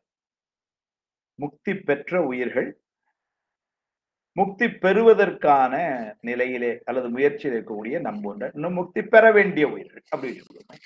முக்தி பெற்ற உயிர்கள், முக்தி பெற வேண்டிய உயிர்கள், இப்படி ரெண்டா பிரிச்சு அதுக்கு என்ன சொன்னார் நம்முடைய உமாபதி சிவாச்சாரியா, நீ இதுவரைக்கும் எவ்வளவு நாள் பிறந்து இறந்து இருந்தாய் என்றோ, இன்னும் எவ்வளவு நாட்கள் இன்னும் பிறந்து எல்லாம் இருக்க வேண்டும் என்றோ, அதாவது முக்திக்கு போக முன்னாடி இன்னும் எவ்வளவு பிறவி எவ்வளவு நாள் இருக்கணும்னு சொல்ல முடியாதோ, அதுபோல இதுவரை முக்தி பெற்ற உயிர்கள் இவ்வளவு, இன்னும் முக்தி பெற வேண்டியவர்கள் இவ்வளவுன்னு சொல்ல முடியாது என்றார். அப்படின்னா என்ன அர்த்தம்னா, அது எண்ணிலி, கணிதத்துல சொல்லுவோம் இன்ஃபினிட் அப்படின்னு, அந்த மாதிரி அப்படி சொல்லிட்டார். பிறந்த நாள் மேலும் பிறக்கும் நாள் போலும் துறந்தோர் துறப்போர் தொகை. பாட்டு ரொம்ப எளிமையா புரியுற மாதிரி சொல்ற. திருவருட் பயன்ல 11வது பாட்டு. பிறந்த நாள், இதுவரைக்கும் எவ்வளவு நாள் பிறந்து எவ்வளவு பிறவி எத்தனை நாள் வந்திருக்கும், பிறக்கும் நாள் இனிமேல் எவ்வளவு நாள் பிறக்க இருக்க போறோம், அது மாறி அப்படின்னா அது சொல்ல முடியாது. அது மாறி துறந்தோர் இந்த உலகத்தை எல்லாம் விட்டுட்டு இறைவன்ட்ட போய் சேர்ந்தவர்கள் துறந்தோர். துறப்போர் அந்த நிலையில இருக்கிறவங்க, அந்த கூட்டம் அந்த மாதிரி இருக்க. அப்ப எவ்வளவு என்று சொல்ல முடியாது. அது சொல்ல முடியாதுன்னா அது எண்ணிலி என்று ஒரு வார்த்தை சொல்லிட்டார். இன்ஃபினிட். சரி சார், விட்டுறாங்க. எனக்கு இன்னொரு டவுட். எவ்வளவு அப்படின்னு கேட்டா அது எண்ணில் அடங்காத அல்லது ஒரு பெரிய நம்பர் அப்படின்னு வந்து சொல்லிட்டீங்க. இந்த உயிர்கள் எல்லாம் ஒரே தரமா, ஒரே மாதிரிதானா, இல்ல அதுலயே ஏதாவது வேறுபாடுகள் இருக்கா அப்படின்னு கேட்டா வேறுபாடுகள் இருக்குன்னு. என்ன மாதிரி சார் அந்த வேறுபாடுகள் அப்படின்னு சொல்லும் பொழுது 3ஆ பிரிக்கலாம்னு சொன்னார். ரொம்ப அடிப்படையா சொன்னார். நம்மை போன்று ஒரு சில உயிர்கள் இருக்கின்றன.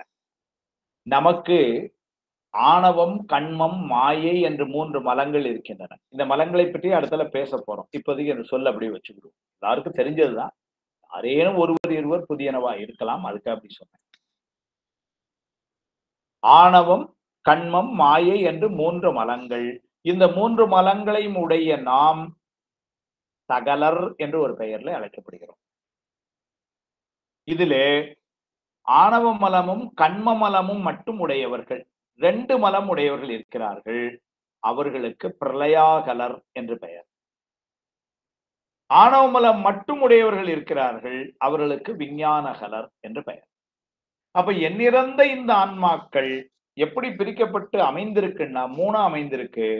ஒரு மலம் மட்டுமே உடையவர்கள் விஞ்ஞானகலர், 2 மலம் உடையவர்கள் பிரளயாகலர், 3 மலம் உடையவர்கள் சகலர்.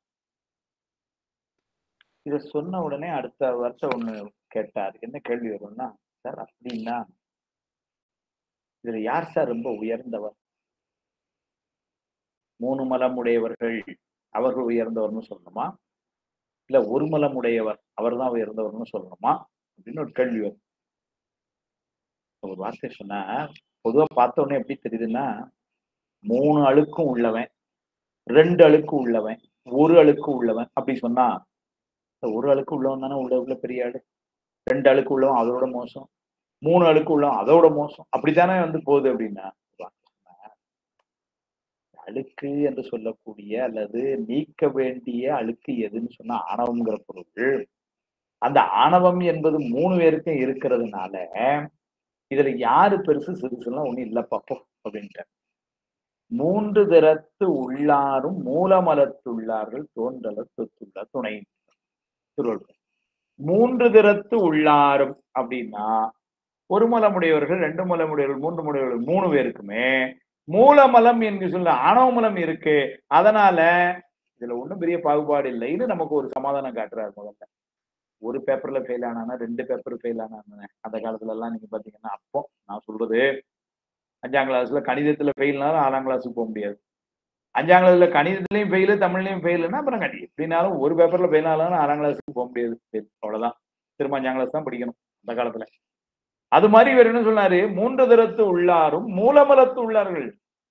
அடுத்த நிலைக்கு நம்மளை எடுத்துட்டு போறதுக்கு தடையாய் இருக்கக்கூடிய அந்த அழுக்கு 3 பேர்ட்டையும் இருக்கு. ஒரு மலமுடையவன்ட்டே ஆணவ மலம் இருக்கு, 2 மலமுடையவன்ட்டே ஆணவ மலம் இருக்கு, 3 மலமுடையவன்ட்டே ஆணவ மலம் இருக்கு அப்படின்னு சொல்லி அந்த தன்மையை முதல்ல காட்டினார். இப்படி எல்லாம் அந்த உயிரை வந்து சொல்லி இந்த உயிரினுடைய குணங்கள் அப்படின்னு சொல்லும் பொழுது முதல்ல ஒரு குணம்னு சொன்னா நம்ம பொது இயல்பு, சிறப்பு இயல்பு சொல்லணும். அங்க இறைவனுக்கு நம்ம சொன்னோம். அந்த வகையில இங்க சிறப்பு இயல்பு அப்படிங்கிறது என்ன அப்படின்னா, இந்த உயிரினுடைய சிறப்பு இயல்பு இறைவனோடு சார்ந்த நிற்றல் தான் அதனுடைய சிறப்பு இயல்பு. அதுதான் அதனுடைய இயற்கை என்று எழுதினாங்க. இந்த உயிருக்கு ஒரு குணம் என்னன்னா, தனித்து நிற்கக்கூடிய ஆற்றல் இந்த உயிருக்கு இல்லை. இது எப்போதும் யாரையாவது சார்ந்தேதான் நிற்க வேண்டும். யாரை சார்ந்து நிற்க முடியும்? அன்னைக்கே வந்து சொன்னோம், அடிப்படை பொருள் 3 தான். அப்ப பசு என்பது இந்த பக்கம் பதியை சார்ந்து நிற்கணும், அல்லது அந்த பக்கம் பாசத்தை சார்ந்து இருக்கிறதே. அவ்வளவுதானே, இருக்கிறதே 3 பொருள் தான். அதுல இந்த ஒரு பொருளுக்கு இன்னொரு அடுத்த வாய்ப்பு எங்கன்னா இந்த 2 பொருள் தான் இருக்கு. ஒண்ணு பதியை சார்ந்து நிற்கலாம், அல்லது பசுவை அல்லது பாசத்தை சார்ந்து நிற்கலாம். இந்த 2ல ஏதாவது ஒன்று சார்ந்தா நிக்கணும். ஏன்னா இதனால தனியா நிக்க முடியாது. அப்ப இதனுடைய சிறப்பு இயல்பு என்னன்னா பதியோடு கூடி நின்று அனுபவித்தல். அதுதான் அதனுடைய சிறப்பு இயல்பு. ஆனால் அதனுடைய பொது இயல்பு என்னன்னு சொன்னால் பாசமாகிய ஆணவத்தோடு நிற்கும். இது அதனுடைய பொது இயல்பு. இதுதான் அடிப்படையா நம்ம சைவ சித்தாந்த கல்வியில இறைவனுடைய தொழிற்பாடு அருள் என்பது இங்க இருந்து ஆரம்பிச்சது. ஏன்னா அனாதியாகவே, அனாதின்னு என்ன சொன்னோம் ஆரம்பத்துல அப்படின்னா ஆதி இல்லாதது எப்போதுமே. உயிரானது எப்படி இருக்குன்னா ஆணவ மலத்தோடு தொடர்புடைய பொருளாய் இருக்கிறது. அந்த ஆணவ மலம் என்பது அடுத்தால விரிவா படிக்க போறோம். அது நமக்கு தடையை ஏற்படுத்துகின்ற பொருள், தீங்கு விளைவிக்கின்ற பொருள். ஆனாலும் என்ன ஆயிடுச்சு, இந்த உயிரானது இந்த ஆணவ மலத்தால் தாக்குண்டு இப்பொழுது பாதிப்புக்குள்ளாயிருக்கிறது. இப்போதைக்கு அப்படி வச்சுக்கணும். அது என்ன தாக்கம் எல்லாம் ஆணவ மலம் வரும்போது சொல்றேன். இந்த தாக்குதலில் இருந்து உயிரை விடுவித்து அது இன்பமடைய வேண்டும், அது சுதந்திரமாக இருக்க வேண்டும், மகிழ்ச்சியாய் இருக்க வேண்டும் என்ற கருணையினால் இறைவன் என்ன பண்ணுகிறான்னா நமக்கு இந்த உடம்பு, இந்த உடம்புல சில கருவிகள், இந்த உலகத்துல சில நுகர்ச்சி பொருள்கள் இதையெல்லாம் நமக்கு கொடுத்து நம்மை முதல்ல செயல்பட வைக்கணும். செயல்பட ஆணவம் என்பது பிடிச்சிருக்கிற ஆணவத்தினுடைய பிடி கொஞ்சம் கொஞ்சமா தளரும். தளர அதனுடைய வலிமை குன்றும். அதன் பின்னர் அது உயிரை அதன் பின்னர் மறைக்கவோ தாக்கவும் முடியாது. அந்த நிலைக்கு உயிரை எடுத்து செல்லும். இதுதான் இறைவனுடைய முதல் வேலை. இதுக்குதான் இவ்வளவு காரியம் பண்ணிட்டு. அப்ப இந்த உடலுக்குள்ள சில கருவிகள், உலகத்திற்கான சில பொருள்கள், இதையெல்லாம் இவன் தருகிறது மாயை என்கின்ற ஒரு பொருளிலிருந்து தருகிறான். சரி, இதெல்லாம் இருந்தா மட்டும் நம்மளால செயல்பட முடியுமானா செயல்திறன் நமக்கு ஏற்படணுமே. அதை என்ன பண்றான், கண்மத்திலிருந்து எடுத்து கொடுக்கிறான். அப்ப அந்த அடிப்படை பொருள் எப்படி விரியுதுன்னா, முதல்ல இறைவன் பதின்னு சொல்லிட்டோம், அப்புறம் பசுன்னு உயிரை சொல்லிட்டோம். பாசம் என்பது ஆணவ மலத்தை சொன்னோம் இன்னைக்கு அதை கொஞ்சம் விரிச்சு சொன்னா மூணா சொல்றோம். ஆணவம், கண்மம், மாயை என்று 3 பொருளா சொல்றோம். இந்த 3 பொருள்களினா அப்ப என்ன பண்ண, ஆணவம் என்கின்ற ஒரு பொருளில் இருந்து நம்மை விடுவிப்பதற்கு ஏனைய 2 பொருள்களுடைய நமக்கு ஒரு கூட்டணி ஏற்படுமாறு இறைவன் செய்கிறான். இப்ப அது நல்ல பொருளா கெட்ட பொருளா ஏன் செய்யறா, இதெல்லாம் வரக்கூடிய வகுப்புல கொஞ்சமா சொல்ல போறோம். முதல்ல தெரிஞ்சுக்கிறோம். இப்ப இந்த உயிரினுடைய அப்ப சிறப்பு இயல்பு சொரூப லக்கணம் அது இறைவனோடு கூடிய உயிரினுடைய பொது இயல்பு அல்லது தடத்த லக்கணம் இந்த மலத்தோடு சார்ந்திருக்கு. முதல்ல இது தெரிஞ்சுக்கணும். இந்த உயிருக்குன்னு சில குணங்கள்லாம் இருக்கு. இன்னும் ஒண்ணு நான் சொன்னேன், அது தனித்து நிற்க முடியாதுன்னு சொன்னேன். அதே மாதிரி இந்த தனித்து நிற்க முடியாத இந்த உயிருக்கு இன்னொரு குணம் எப்படின்னா, அது எந்த பொருளையாவது சார்ந்துதான் நிற்கணும்னு சொன்னோம். எந்த பொருளை சார்ந்து இருக்கிறதோ அந்த பொருளுடைய தன்மையை தான் முழுமையாக வாங்கி நிற்கும். அந்த நிலைக்கு சார்ந்ததன் வண்ணமாம் தன்மை என்று பெயர். நூல்ல அப்படி எழுதினாங்க. எந்த பொருளை சார்ந்து இருக்கிறதோ அந்த பொருளுடைய தன்மை தன்னில் அப்படியே பிரதிபலிக்கும். ஒரு ஸ்படிகம் இருக்கு, அது மேல பச்சை லைட் அடிச்சா ஸ்படிகம் பச்சையாவே தெரியும், நீல கலர் அடிச்சா அதுவும் நீளமாவே தெரியும். அப்ப அந்த தான் சார்ந்த பொருள் என்னவோ அதை அப்படியே பிரதிபலிப்பது போல இந்த உயிரானது என்ன ஆகும்னா, அப்ப அதுக்கு சார்பு 2 தானே. இறைவனை சேர்ந்த பொழுது அது சிவமாம் தன்மை பெற்று, மலத்தை சேர்ந்த பொழுது அறியாமையில் இருக்கும். இவ்வளவுதான் ஆனால் இதுக்கு சார்ந்ததன் வண்ணமாம் தன்மை, இது ஒரு குணம் எல்லா உயிருக்கும் உண்டு. இன்னொன்னு, உயிர் அறிவுடைய பொருள் என்று அன்னைக்கு சொன்னோம். ஆனா அந்த அறிவு சிற்றறிவு என்பதனால அறிவிக்க அறியும், தாமே அறிந்து கொள்ளக்கூடிய ஆற்றல் அந்த உயிருக்கு கிடையாது. அது இறைவனுக்குள்ள ஆற்றல், தாமே அறிந்து கொள்ளுது. உயிருக்குள்ள அறிவு எப்படின்னாரு, இறைவன் அறிவிக்க இது அறியும். சிவஞான போதம் 3ஆம் சூத்திரத்துல உணர்த்த உணர்தலின் என்று சொன்னார். அதுவே ஒரு ஆற்றல் தான். ஏன் அப்படின்னா, உணர்த்தினாலும் உணராத தன்மையில இருக்கு மலங்கள் எல்லாம். ஏன்னா அது அறிவில்லாத சடப்பொருள்கள். அதனால உணர்த்தினாலும் அதுக்கு உணராது. அப்ப இந்த ஆன்மாக்கள் அல்லது உயிர்கள் அறிவிக்க அறியும் தன்மை உடையன. சார்ந்ததன் வண்ணமாம் தன்மை, தனித்து நிற்காது, அது அறிவிக்க அறியும், அது இந்த உடலை கருவியாக கொண்டு செயல்பட்டு கொண்டிருக்கிறது. இது ரொம்ப முக்கியமான ஒரு பாயிண்ட். நிறைய பேருக்கு நிறைய நேரங்களில் ஒரு சந்தேகம். இப்போ நமக்கு ஏதோ ஒரு அனுபவம் ஏற்படுது சார்.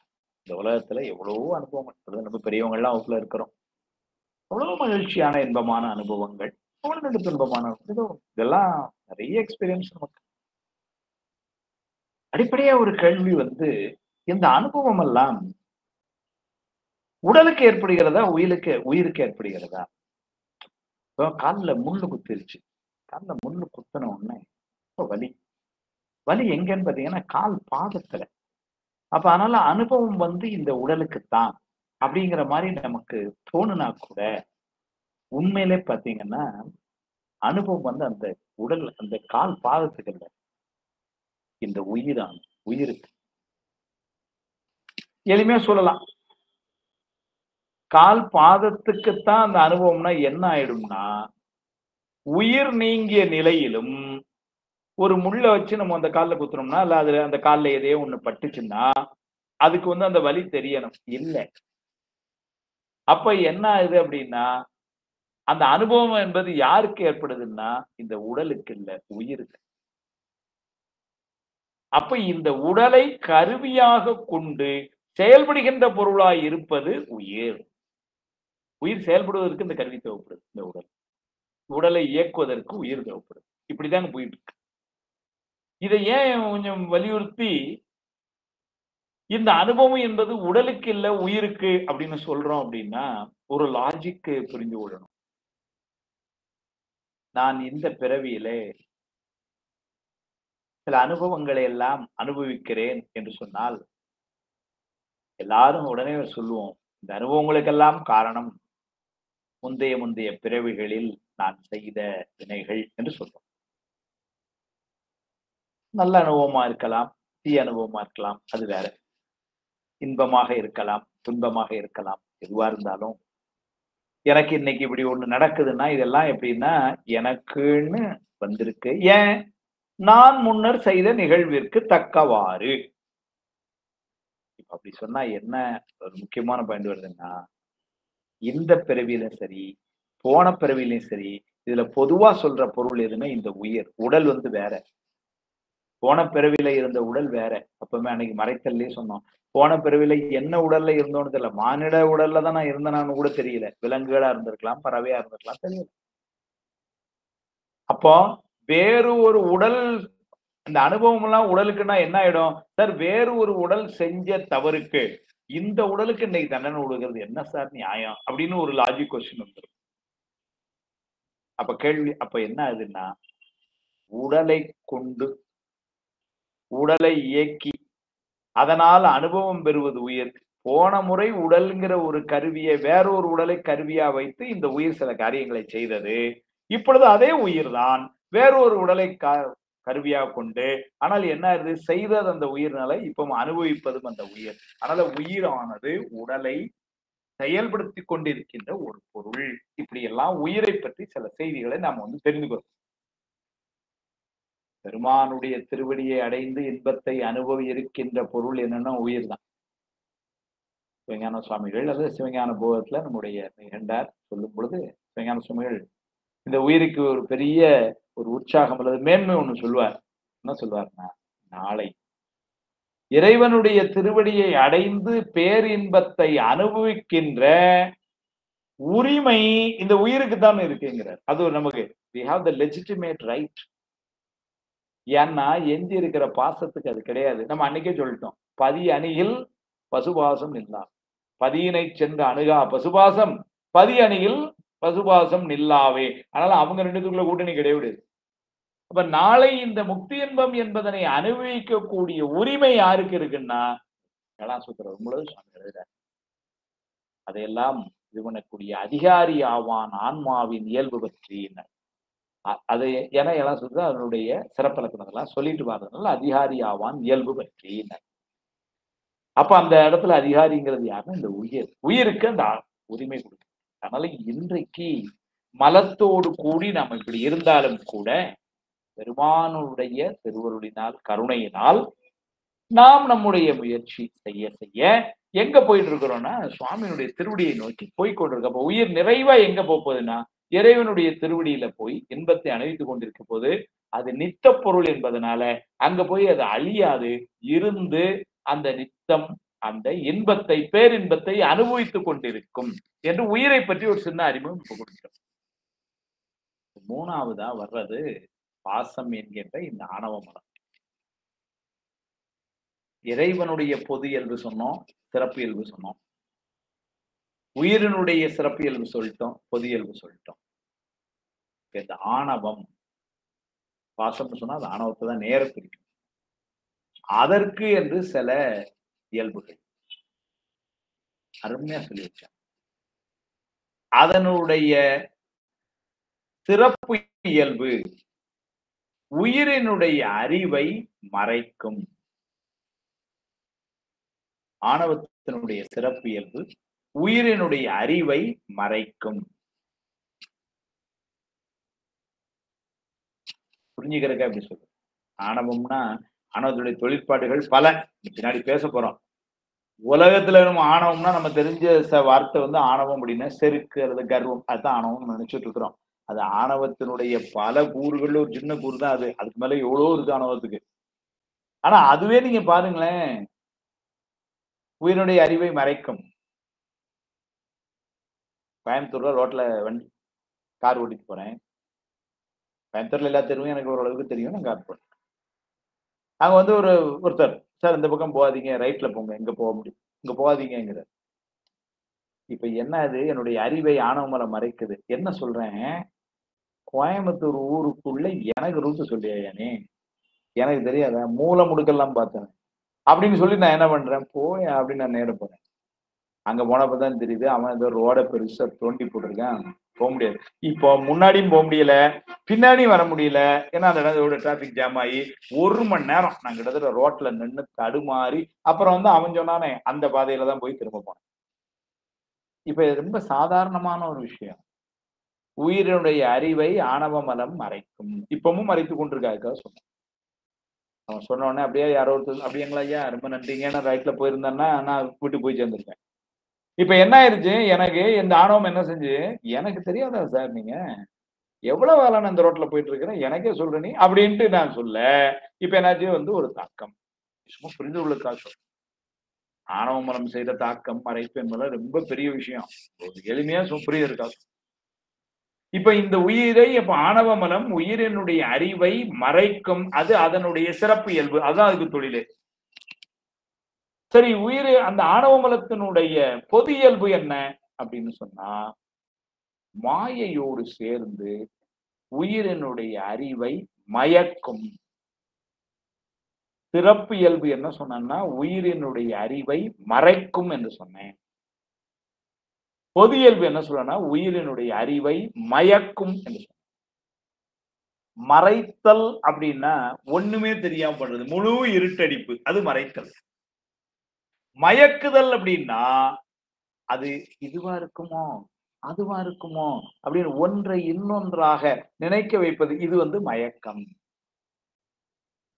அப்ப இந்த ஆணவ மலத்தினுடைய செயல்பாடு எப்படி இருக்கும்னா, அதனுடைய சிறப்பியல்பாக அது மறைத்தலை செய்யும். மாயையோடு கூடிய பொழுது அதனுடைய பொது இயல்பு உயிருக்கு மயக்கத்தை செய்யும். திருவள்ளுவர் ஆசிரியர் ரொம்ப எளிமையா சொல்றார், விடிவாம் அளவும் விளக்கு அணைய மாயை வடிவாதி கண்மத்து வந்து 30வது பாட்டு. விடிவாம் அளவும், இப்போ இரவு நேரத்துல ஒரு ரொம்ப இருட்டு, ஒரு 11:30 மணி, கரண்ட் போயிட்டு வீட்டுல கும்மி இருட்டு.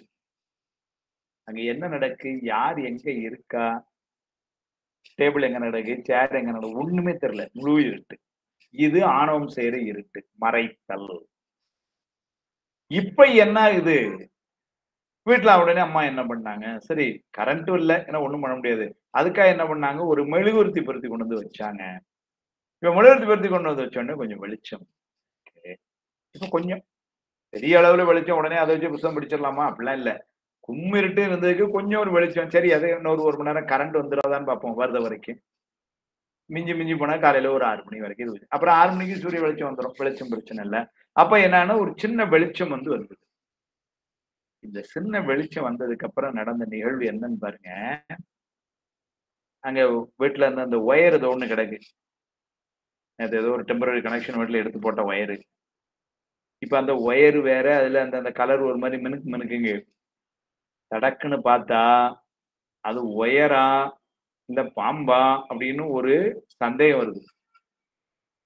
முன்னமையும் அந்த ஒயர் அங்கன தான் கிடந்தது. ஆணவம் மறைத்திருந்த பொழுது அங்க ஒண்ணும் தெரியல, இருட்டுல. இப்ப மாயை என்கிற இந்த மெழுகுவர்த்தி வந்த உடனே, கொஞ்சம் வெளிச்சம் வந்த உடனே, இப்ப வந்து அது என்ன? அது பாம்பா? அது ஒயரா? ஒரு சந்தேகம் வருது. இந்த சந்தேகம் வந்ததுக்கு யாரு காரணம்? மெழுகுவர்த்தி காரணமா? அல்லது இருட்டு காரணமா? இருட்டு காரணம்னு சொன்னா, அருமையான இடம். இருட்டு தான் காரணம்னு சொன்னா, முதல்ல மெழுகுவர்த்தி வர முன்னாடி இந்த பயம் வந்திருக்கணும். இல்ல. மெழுகுவர்த்தி தான் காரணம்னு சொன்னா, வெளிச்சம் வந்தப்புறம் தான் சந்தேகம் வந்ததுன்னு சொன்னா, காலையில சூரிய வெளிச்சம் வரும்போது இன்னும் சந்தேகம் அதிகமாயிட்டு போணும். இவ்வளவு வெளிச்சத்துக்கே இவ்வளவு சந்தேகம்னா, இவ்வளவு வெளிச்சம் வந்தா இன்னும் சந்தேகம்னு அதிகமாயிட்டு போணும். அதுவும் இல்ல. அப்ப என்னன்னாரு? அந்த சிறிய வெளிச்சத்தை இந்த இருட்டு பயன்படுத்தி, போதிய வெளிச்சம் நமக்கு இல்லாமல் அப்படின்னா அந்த இருட்டை நீக்கல முழுமையா. அதனால என்ன ஆயிடுச்சு? அந்த இருட்டு இப்ப என்ன பண்ணிருச்சு? இந்த வெளிச்ச துணையாய் கொண்டு நமக்கு அந்த மயக்கத்தை தந்தது. இதுதான் ஆணவம் செய்யக்கூடிய பொது இயல். இத மாயையில சொல்லும் பொழுது நம்ம பின்னாடி சொல்லுவோம். மாயை மயக்கமும் செய்யும் அப்படின்னு. அது மயக்கம் செய்யறதுன்னு இல்ல. அது ஆணவத்தோடு சேரும் பொழுது இந்த மயக்கத்தை செய்யும் என்று சொல்றது. அப்ப இந்த ஆணவ மலத்தினுடைய சிறப்பு இயல்பு மறைத்தலை செய்யும். பொது இயல்பு மயக்குதலை செய்யும். இந்த ஆணவ மலத்துக்கு பல சக்திகள் இருக்கு. அதுல குறிப்பா 2 சக்திகள் பேசப்படுது. ஒண்ணு ஆவாரக சக்தி என்று பெயர். இன்னொன்று அதோனியாமிகா சக்தி என்று பெயர். இந்த ஆவாரக சக்தி என்பதுதான் நான் இப்ப சொன்ன மறைத்தலை செய்தல். அது ஆணவ மலத்தினுடைய அந்த சக்தி. ஆவாரக சக்தி தான் மறைக்கிறது. ஆவாரகம்னா மறைப்பு. அதோனியாமிகா சக்தி என்பது கீழே செலுத்துதல். ஆனது இந்த உயிர் மேல வந்துடக்கூடாது, இறைவனை சென்று அப்படி மேல போயிடக்கூடாதுன்னு அதை கீழ் நோக்கி செலுத்தல். அது அதோனியாமிகா சக்தி. ஆணவ மலத்துக்கு பல சக்திகள். அதுல குறிப்பா 2. ஒண்ணு ஆவாரக சக்தி மறைத்தலை செய்தல். இன்னொன்னு அதோனியாமிகா சக்தி அது கீழ் நோக்கி செலுத்துதல். இன்னும் விரிவா நூல்ல எழுதினாங்க ஆணவ மலத்துடைய குணங்கள் எல்லாம். ஆணவ மலம் ஒரு தீய பொருள், அது நீங்க வேண்டிய பொருள். அதை பற்றி நான் நிறைய தெரிஞ்சுக்கிறதுல என்ன இருக்கு? இறைவனை தானே நம்ம தெரிந்து கொள்ளணும். இதையும் தெரிந்து கொள்ளணும். ஏன் அப்படின்னா, விட வேண்டிய பொருள் இதுங்கிறதுனால, இதுல எவ்வளவு கவனமா இருக்கணுங்கிறதுக்காக அதை பற்றி நம்ம தெரிந்து கொள்ள வேண்டியிருக்கு. சுகருங்கிறது ஒரு நோய். அதை விட்டு நீங்கணும். ஆனா டாக்டர்கிட்ட போனா அதை பத்தி 1/2 மணி நேரம் நமக்கு சொல்லி கொடுக்குறாரு. ஏன்னாரு, அப்படிலாம் தெரிஞ்சாத்தான் விட முடியும். இந்த உணவு சாப்பிடக்கூடாது, இந்த உடற்பயிற்சி அவசியம், இதெல்லாம் செஞ்சீங்கன்னா தான் சுகர் போகும், இதெல்லாம் நீங்க செய்யலைன்னா சுகர் ஏறிடும், நீங்க நல்லா தூங்கலைன்னா கூட சுகர் ஏறும், ஒரு ஸ்ட்ரெஸ் இருந்ததுனாலே ஒரு மன அழுத்தம் அது கூட சுகர் உங்களுக்கு கொடுக்கும். இதெல்லாம் தெரிய போய் தான் இப்ப அதுல இருந்து வெளியே வரும். அப்போ இதுக்காக கூட தெரிய மாதிரி ஆணவ மலத்தை விட்டு வெளியே வரணும்னா ஆணவ மலத்தை பத்தி எல்லாம் தெரிய வேண்டியிருக்காது. என்னெல்லாம் சேர்ந்து வேண்டியிருக்கு. சிவஞான மாபாடியத்துல சுவாமி எழுதுறாரு. ஆணவ மலத்துக்கு 7 குணம் எழுதுறார். மோகம், மதம், அராகம், கவலை, தாபம், வாட்டம், விசித்திரம் என்று எழுதுறார். ஒன்னொன்னு ஒரு அறிமுகத்துக்கு சொல்லிட்டு போயிடுறேன். விரிவா இப்ப சொல்றேன். அடிப்படை தானே. மோகம் அப்படின்னா வேற ஒண்ணும் இல்ல. சுவாமி எழுதுறாரு அப்படி. நூல் வழியாக நம்ம பயின்று இருக்கிறோம். நீதி நூல்கள்ல அடிப்படையா சில விஷயங்களை படிச்சிருக்கிறோம். இது செய்யலாம், இது செய்யக்கூடாது. அப்படி இருந்தும் நம்ம என்ன சொல்லலாம், சில நேரங்கள தவறு பண்றோம்னா, அந்த தவறுக்கு யாரு காரணம்? இந்த மோகம் எழுதுறார். சாமி எழுதுறார். கொள்ளற்பாலது இது, நீக்கற்பாலது இது என நூன்முகத்தால் உணர்ந்தும் அறிவையர் முதலாய விடயங்களில் மயங்குவதற்கு ஏதுவாயதுன்னு சுவாமி எழுதுறார். விஷயங்கள் நம்ம சின்ன வயசுலயே படிச்சிருக்கிறோம். நமக்கு இல்லாத பொருள் மேல நமக்கு அந்த பொருள் மேல நம்ம ஆசைப்படக்கூடாது. நமக்குள்ள பொருள் தான் நமக்கு. பிறர் பொருள நம்ம ஆசை. இது படிச்சிருக்கிறோம். இதுல ஏதாவது சந்தேகம் இருக்கான்னா இல்ல. அப்படி இருந்தும் இந்த சுவாமி உதாரணத்துக்காக அப்படி கையாள்றார். பெண்கள் இன்பம் கையாண்டு ஏழையுமே அத வச்சு சொல்லிட்டு உதாரணத்துக்காக சொன்னேன். உபலக்கணமா. ஏழைய விட்டு நீங்க தெரிந்து கொள்ளுங்கன்னு எழுதுறார். இது மாரி எல்லா பொருளுக்கும் பொருந்தும். அதனால என்ன சொல்றாரு? நூல் வழியாக கொல்லற்பாலது இது, நீக்கற்பாலது இது. இது நமக்கு உள்ளது, இது நமக்கு கிடையாது என்று நூல் முகத்தால் நாம உணர்ந்தும் அறிவையர் முதலாய விடயங்களில் மயங்குவதற்கு ஏதுவாயது. இது இந்த மோகம் பண்ற வேலை. அப்ப இப்படி நமக்கு தகுதி இல்லாத ஒரு பொருள் மேல ஒரு நாட்டம் வருதுன்னா சைவ சித்தாந்த பட்டயம், சைவ சித்தாந்த சான்றிதழ், சைவ சித்தாந்த பட்டம் இப்படி இதெல்லாம் ஏதாவது படிச்சிருந்தா நமக்கு உடனே என்ன தோணணும்? ஆஹா, உயர்திரு ஆணவம் தனது வேலையை காமிக்குது அப்படிங்கிறது தெரிஞ்சு உடனே அதை விட்டு விலகிடணும். இது நமக்குள்ள பொருள் இல்ல, இது மோகம்.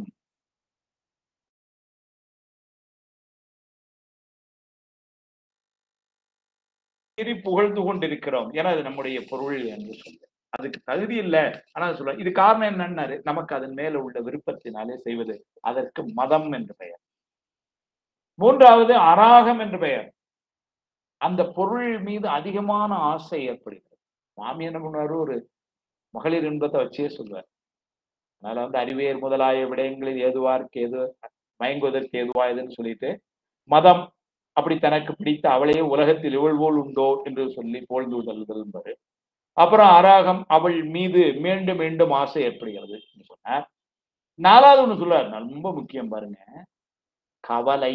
கவலை என்பது ஆணவ மதத்திலிருந்து வருது. இன்னைக்கு உலகத்துல பொதுவா பாத்தீங்கன்னா இந்த கவலை இல்லாத ஆட்கள் ரொம்ப குறைவு. இன்னும் ஒருபடி மேல போய் அப்படி யாரையும் கவலைப்படாம இருந்தா நம்ம அவனை என்ன நினைக்கிறோம், வாழ்க்கையில முன்னேற தெரியாதவன் நினைக்கிறோம் சில நேரங்கள்ல. சார் அவனுக்கு ஒரு கவலையும் இல்லாம சுத்திட்டு இருக்கான் சார் அப்படின்னு சொல்லி. ஒரு கவலையும் இல்லாம சுத்திட்டு இருந்தான்னா அவன் பெரிய ஆன்மா அவன். ஆனா நாம அதை எப்படி பார்க்கிறோம்னா, அவனுக்கு ஏதாவது இருக்கா சார், ஒரு கவலையும் இல்லாம அவன் பாட்டு சுத்துறான் பாருங்க அப்படின்னு நினைச்சு கவலைப்படணும் அப்படின்னு நம்ம நினைச்சிட்டு இருக்கோம். சில பேர்லாம் பாத்தீங்கன்னா எதையாவது ஒண்ணு கவலைப்பட்டுட்டு இருப்பான். கவலைப்படுறதுக்கும் ஒண்ணு இல்லைன்னு நினைச்சு கவலைப்படுற ஆள் கூட இருக்கு இந்த உலகத்துல. இந்த கவலைங்கிறது எங்க இருந்து வருதுன்னாரு, ஆணவமலம் சொல்றாரு.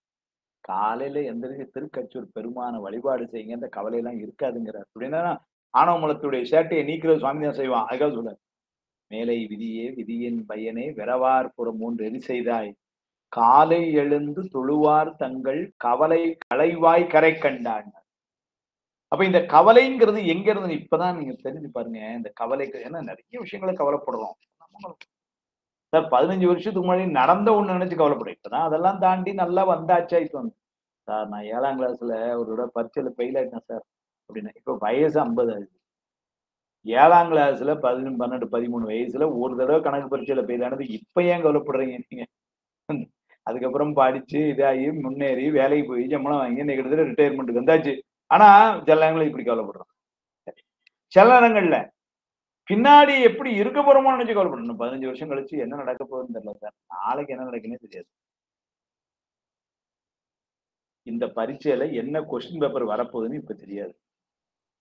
அதுக்காக இப்ப எல்லாத்தையும் படிச்சு வைக்கணும்னு இதை யோசிக்காம இன்னொரு 15 வருஷம் கழிச்சு இதெல்லாம் எப்படி நடக்குமோ பயமா தான் சார் இருக்குன்னா ஏன் அந்த கவலை? இப்ப இந்த கவலை எல்லாம் எங்க இருந்து வருதுன்னா இந்த ஆணவமலம் பண்ற வேலை. அவங்க சொல்றாரு, சுவாமி எழுதுவாரு, இந்த மாதிரி அராகம் அவள் மீது மீண்டும் மீண்டும் ஆசை ஏற்படுவது அராகம்னா வினை வயத்தால் அவளை தனந்த வழி அப்படின்னா அவள்கிட்ட இருந்து ஏதோ ஒரு காரணமா பிரிஞ்சிட்டோம்னா, அவ நம்மளை விட்டு பிரிஞ்சு போயிட்டான்னா அந்த கவலை அதுதான் கவலை. அடுத்து என்ன சொல்றாரு, ஆணவமலத்தினுடைய சேட்டை தாபம் அப்படின்னாரு. அந்த கவலை மேல உள்ளத்திலேயே தவித்து அந்த பிரிவை தாங்க முடியாமல் துன்பப்படு, அது தாபம். கடைசி முந்தின ஒண்ணு சொல்றாரு, வாட்டம்.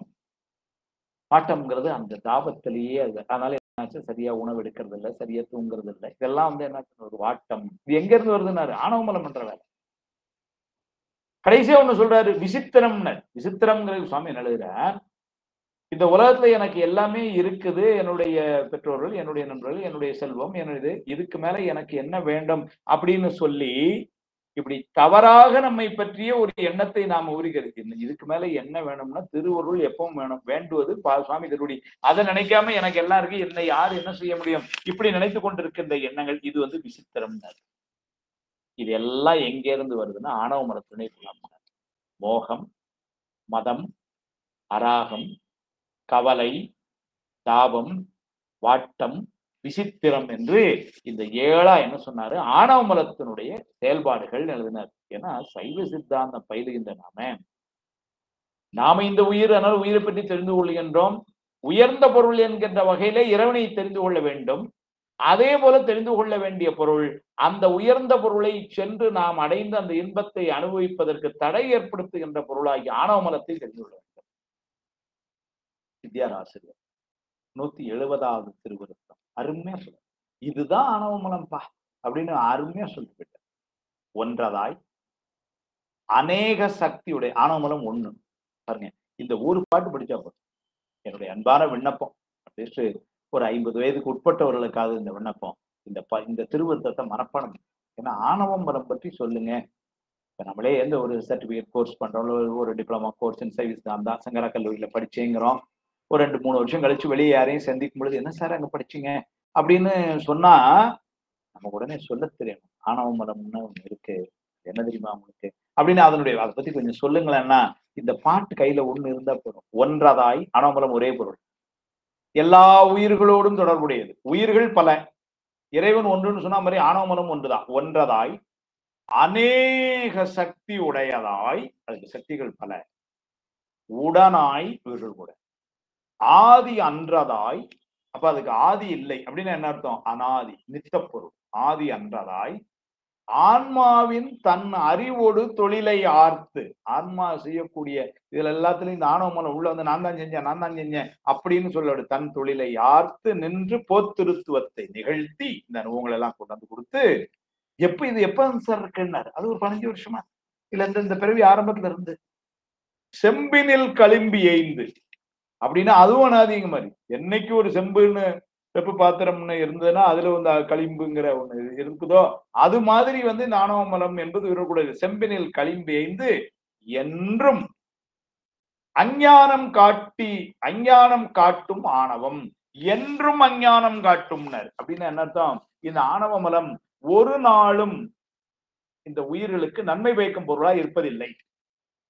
உலகத்தை கூட சில உறவுகள் முன்னாடிலாம் எங்களுக்கு பிடிக்காது சார், ஆனா இப்ப நம்ம ரொம்ப நெருங்கிய நண்பர்கள் ஆயிட்டோம் அப்படின்னு 15 வருஷத்துக்கு முன்னாடி பகைமையா இருந்தோம், இப்ப நண்பர் ஆயிட்டோம். சிலது மாறி இருக்கும்.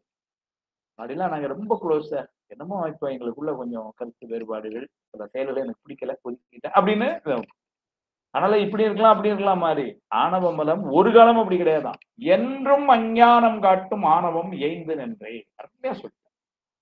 ஒன்றதாய் அநேக சக்தி உடையதாய் உடனாய் ஆதி அன்றதாய் ஆன்மாவின் தன் அறிவோடு தொழிலை ஆர்த்து நின்று போத்திருத்துவத்தை நிகழ்த்தி செம்பினில் களிம்பெய்ந்து என்றும் அஞ்ஞானம் காட்டும் ஆணவம் ஏய்ந்து நின்றே.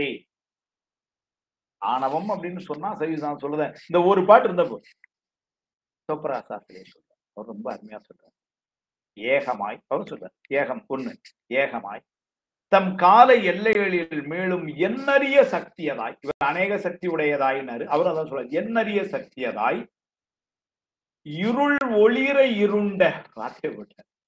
ஆணவ மலம் என்பது இருள்னா என்ன பண்ணும்? நம்முடைய கண்ணை மறைச்சிடும். அது மாதிரி இது அறிவை மறைக்குது. அதனால இது இருள்.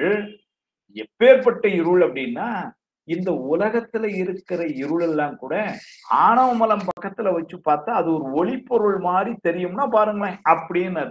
அப்ப இது எவ்வளவு பெரிய இருள்னு சொல்றாரு. நான் வேடிக்கையா சொல்றேன்.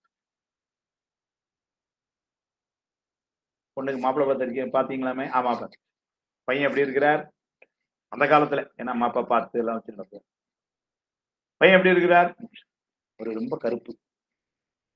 அதனால இந்த பொண்ணோட அப்பா இல்ல பொண்ணோட அண்ணன் யாரோ பாக்கிட்டு சொல்றாரு, சார் அவர் பக்கத்துல காக்கா இருந்தா காக்கா கொஞ்சம் வெள்ளையா தெரியும்னா பாருங்களேன். அப்படின்னா என்ன அர்த்தம்? அப்படி ஒரு கருப்பு.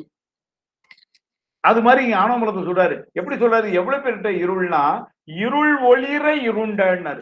இந்த புற இருள் ஆணவமலம் பக்கத்துல வச்சிருந்தா ஒரு ஒளிப்பொருள் போல இருக்கும்னா பாருங்களேன், அப்படி ஒரு இருள்.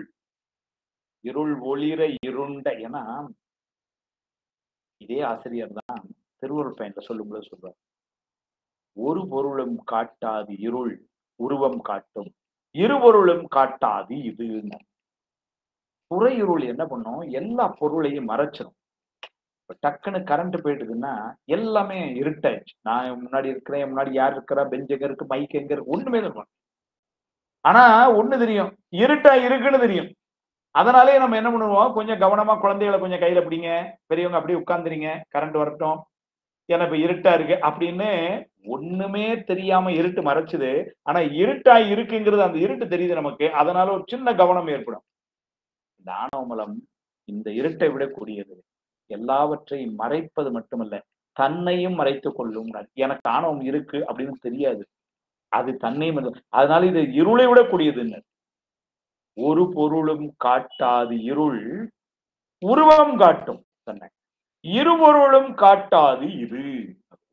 அதே ஆசிரியர் மாவிசாச்சார். அதனால இங்கேயும் இருள் ஒளிர இருண்ட மோகமாய், மோகத்துல இருந்து ஆரம்பிச்சு அந்த குணங்களை எல்லாம். அதனால முதல்ல சொல்றார், மோகமாய் செம்பினில் ஒரு களிம்பி ஐந்து. அதே உமையை சொல்றார். நித்த எப்பவும் உள்ள பொருள், மூலமலமாய் நமக்கு இந்த பிறவிக்கு வருவதற்கு இந்த துன்பத்திற்கெல்லாம் காரணமாய் இருக்கின்ற பொருள். அதனால நித்த மூலமலமாய் அறிவு முழுதினையும் மறைக்கும். உயிருடைய அறிவை முழுமையா மறைக்கும். அப்ப ஏகமாய் தம் கால எல்லைகளில் மீளும் எண்ணறிய சக்தியதாய் இருள் ஒளிர இருண்ட மோகமாய் செம்பில் உரு களிம்பி எய்ந்து நித்த மூலம் அலமாய் அறிவு முழுதினையும் மறைக்கும். அப்போ இந்த ஆணவ மலம் என்பது எவ்வளவு கொடிய பொருள் என்று தெரிஞ்சு. இப்போ இந்த ஆணவ மலத்தை இப்படி சொன்னதுனால 3 அடிப்படை பொருள்களையும் நம்ம பேசிட்டோம் இவ்வளவு நேரம். பதி, பசு, பாசம்னு 3 பொருள்னு சொன்னோம். பதியாகிய இறைவனை போன வகுப்புல ஆரம்பிச்சு இந்த வகுப்புல ஒரே ஒரு செய்தி சொன்னோம். என்ன சொன்னோம்னா, அவன் உருவத்திருமேனி 4, அருவத்திருமேனி 4, அருவுருவத்திருமேனி 1 ஆக 9ஆக அவனுடைய வடிவங்கள் இருக்கின்றன. நவம் தரும் பேதம் ஏகநாதனே நடிப்பன் என்று சித்தியார் சொன்னதை சொன்னோம்.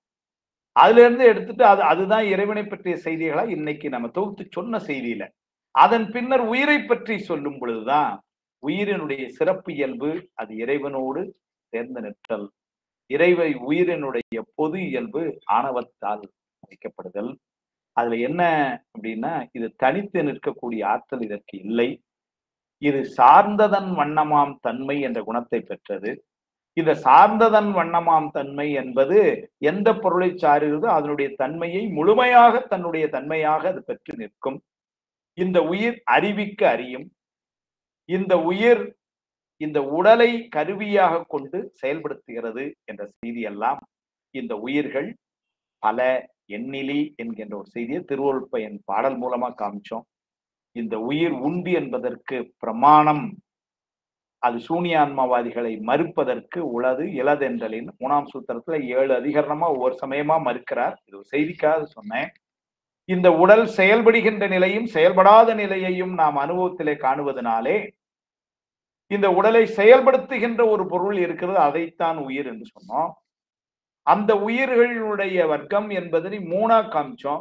ஒரு மலமுடைய உயிர் விஞ்ஞானகலர், 2 மலமுடைய உயிர் பிரளயாகலர், 3 மலமுடைய உயிர் சகலர் என்று சொல்லி.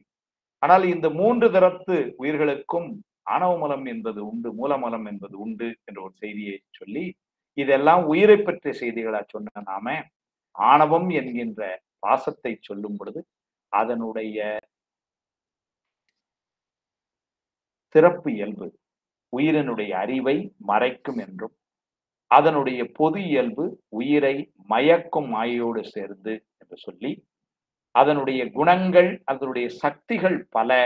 அதுல குறிப்பா 2 சக்தி, ஆமாரக சக்தி என்று அது மறைத்தலை செய்யும், அதோனியாமிகா சக்தி என்பது மயக்கத்தை அது கீழ் நோக்கி செலுத்தும் என்ற 2 செய்தியை சொன்னோம். சொல்லி கடைசியா சொல்லும் பொழுதுதான் இந்த ஆணவ மலத்தினுடைய குணங்களா விஞ்ஞான சுவாமிகள் 7 விரிச்சு காமிக்கிறான்னு சொல்லி மோகம், மதம், அராகம், கவலை, தாபம், வாட்டம், விசித்திரம் என்று 7 இருக்கிறது என்று சொல்லி சித்தியார் பாடல்ல எப்படி இந்த ஆணவ மலத்தை சொல்லுகிறார் என்பதனை 170வது பாட்டு. ஒன்றதாய் அநேக சக்தியுடையதாய் உடனாய் ஆதி அன்றதாய் ஆன்மாவின் தன் அறிவோடு தொழிலை ஆர்த்து நின்று போத்திருத்துவத்தை நிகழ்த்தி செம்பினில் களிம்பேய்ந்து என்றும் அஞ்ஞானம் காட்டும் ஆணவம் ஏய்ந்து நின்றே அதை சொல்லி சிவப்பிரகாசத்துல சொன்ன செய்தியையும் ஆணவ மலத்தை பற்றி சொன்ன செய்தியெல்லாம் சொல்லி 3 பொருள்கள் என்று முப்பொருள் உண்மையில் நம்ம காட்டிய பொருள்களை இந்த அளவிலே நாம் அறிமுகம் செய்திருக்கிறோம். அடிப்படை வரக்கூடிய வகுப்பிலே இதனுடைய தொடர்ச்சியா இருக்கக்கூடிய 2 செய்திகள் மாயை பற்றியும் கண்மத்தை பற்றியும் ஒரு அறிமுகம் கொடுத்துட்டு அதன் பின்னர் நாம் என்ன செய்யறோம்னா இந்த சிவ சின்னங்களையும் இந்த சிவ சின்னங்களுடைய முக்கியமாக அது எடுத்து செல்லக்கூடிய அடுத்த படிநிலை உயர்வாகிய தீக்கை என்பதையும் அதனால் நாம் செய்ய வேண்டிய பணிகளை எல்லாம் சரியகிரிய யோகம் ஞானம் அமைத்திருக்கிறோம்னு அப்ப அடுத்த வகுப்புல எப்படி சொல்றோம்னா மாயையும் கண்மத்தையும் ஒரு அறிமுகம் செஞ்சுட்டு சிவ சின்னங்களை விளக்கி அதனுடைய முக்கியத்துவத்தை விளக்கி பெரிய புராணம் போன்ற நூல்களிலே அதனுடைய முக்கியத்துவம் எவ்வாறு அனுபவத்திலே அடியார் பெருமக்கள் காட்டியிருந்தாலும் 1-2 உதாரணங்களை காட்டி அதனுடைய தொடர்ச்சியாக தீக்கை என்பதனுடைய முக்கியத்துவமும் தீக்கையினுடைய வகைகளையும் ஒரு அறிமுகம் செய்துவிட்டு சரியகிரிய யோகம் ஞானம் என்று சொன்னால் என்ன என்கின்ற விளக்கங்களை எல்லாம் வரக்கூடிய வகுப்பிலே அதாவது அடுத்த சனிக்கிழமை இதே வேளையிலே நாம் சந்திக்க இருக்கும் பொழுது இதையெல்லாம் விளக்க இருக்கிறோம் என்று சொல்லி இது யாரும் துணையாயிருந்த திருவருளுக்கும் குருவருளுக்கும் நம்முடைய கல்லூர் காஞ்சி பெரியோருடைய திருவடிகளுக்கும் நம்முடைய கல்லூரியினுடைய முதல்வர் ஐயா அவர்கள் நம்முடைய துறை தலைவர் அவர்கள் நம்முடைய ஒருங்கிணைத்து செல்கின்ற பேராசிரியர் அவர்கள் கலந்து சிறப்பித்த உங்கள் எல்லோருக்கும் என்னுடைய அன்பையும் நன்றியும் சொல்லி நிறைவு செய்கிறேன். இன்னொரு 10 நிமிடம் 15 நிமிடம் லைன்ல இருக்கிறேன். ஏதேனும் ஐயங்கள் கருத்துக்கள் இருந்தால் அதையும் நாம பேசி அதன் பின்னர் வாழ்த்து நன்றியுடையோடு நிறைவு செய்வோம். ஐயா ஐயா ஒரு சின்ன இது சொல்லுங்கம்மா. சிவபிரகாசத்தை 20வது பாட்டுன்னு சொன்னீங்க. சிவப்பிரகாசங்கம்மா சிவப்பிரகாசம் இல்ல இல்ல என்ன நூல் சிவபிரகாசமா என்ன கேக்குறீங்க? நூல் பேர் என்ன? அதான் நூல் பேர் தான் சிவப்பிரகாசம்னு சொன்னேன். ஓ யார் எழுதினது?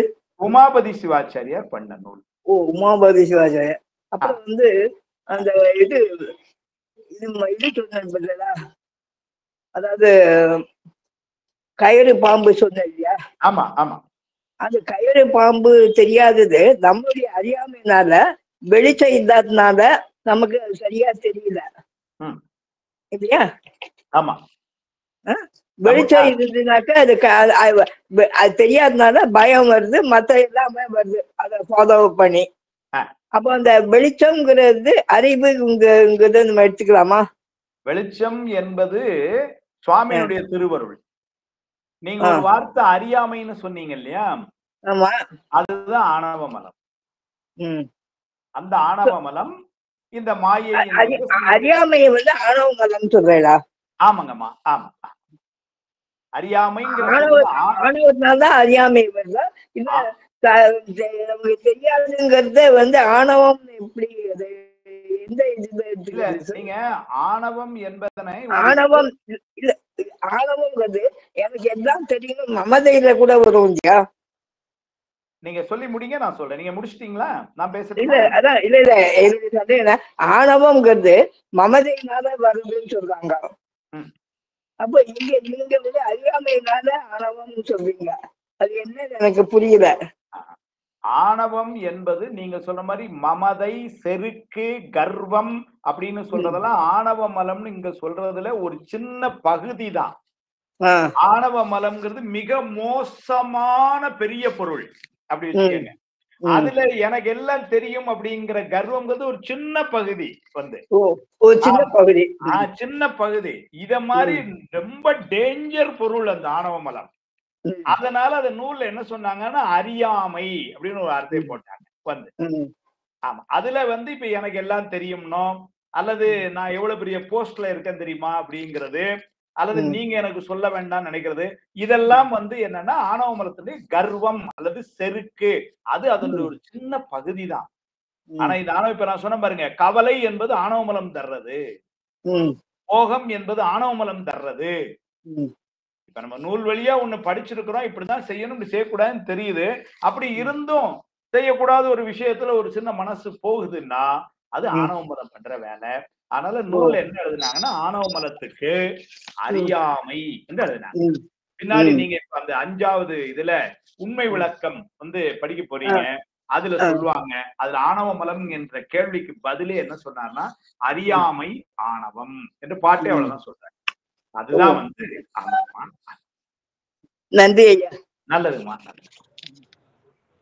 ஐயா வணக்கங்க ஐயா. வணக்கங்க, சொல்லுங்கம்மா. வகுப்பு ரொம்ப நல்லா இருந்ததுங்க ஐயா. நல்லதுமா. அந்த உயிர் குணங்கள் சொன்னீங்க இல்லையா, சார்ந்திருப்பது, அறிவிக்க அறியும் தன்மை உடையது, தனித்து இருக்காது, அதுக்கு பிறகு வேற என்னங்க ஐயா? அதான் உடலை கருவியாக கொண்டு செயல்படுவது என்று சொன்னேன். சரி, நன்றிங்க. நல்லது.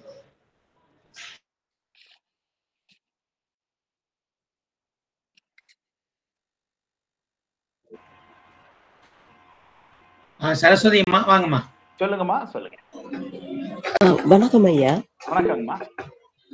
இப்ப வந்து நம்மளுடைய உயிர் வந்து சிற்றறிவு அப்படின்னு இருக்கு. அப்ப அந்த சிற்றறிவு அப்படிங்கிறது ஆணவ மலம் வந்து மறைச்சிருக்கிறதுனால சிற்றறிவா?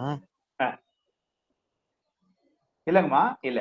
ஆணவ மலம் மறைக்கலனாலுமே இந்த நம்முடைய அறிவு இறைவனை போல தாமே அறிந்து கொள்ளக்கூடிய ஆற்றலுடைய அறிவு கிடையாது. இந்த அறிவு வந்து சிற்றறிவு, அவ்வளவுதான். வந்து அந்த சிற்றறிவு மேலும் செயல்படாமல் இந்த ஆணவ மலம் மறைச்சிருக்குது வந்து. ஆனா இறைவனுடைய பேரறிவு போல உயிரினுடைய அறிவு ஒரு காலம் கிடையாது. அப்படின்னா அந்த சிற்றறிவு வந்து இத நம்ம கேட்கறதுனால, இந்த மாதிரி சைவ சித்தாந்தம் கேட்கறதுனால, அப்ப அந்த ஆணவ மலத்துடைய தாக்கம் குறைஞ்சு அந்த சிற்றறிவு போய் இறைவன்கிட்ட போய் சேர்றது இருக்கு. அப்படிதான். ஆமா ஆமா ஆமா. அங்க போய் அந்த இன்பத்தை அனுபவிக்கணும். இப்ப இந்த சாத்திரமெல்லாம் நம்ம படிக்கும் பொழுது இவ்வளவு நாள் ஏன் போக முடியல அப்படிங்கிறதுக்கு தடையா இருக்கிற பொருள் ஆணவ மலம்னு தெரிஞ்சுக்கிட்டோம். அந்த ஆணவ மலத்தை நீக்கி நமக்கு அந்த இன்பத்தை கொடுக்கக்கூடிய பொருள் இறைவன் என்று தெரிஞ்சுக்கிறோம். அதனால என்ன பண்றோம், இறைவன்கிட்ட வழிபாடு செஞ்சு செஞ்சு அங்க போறோம். அதுதான் இந்த கல்வியினுடைய நோக்கம். சரிங்கய்யா. ஆழமான ஒரு செயல் இருக்கு இது, அடுத்தடுத்து போறது. ஆமாங்க, நிச்சயமா நிச்சயமா. ரொம்ப நன்றிங்க. நன்றிங்கம்மா.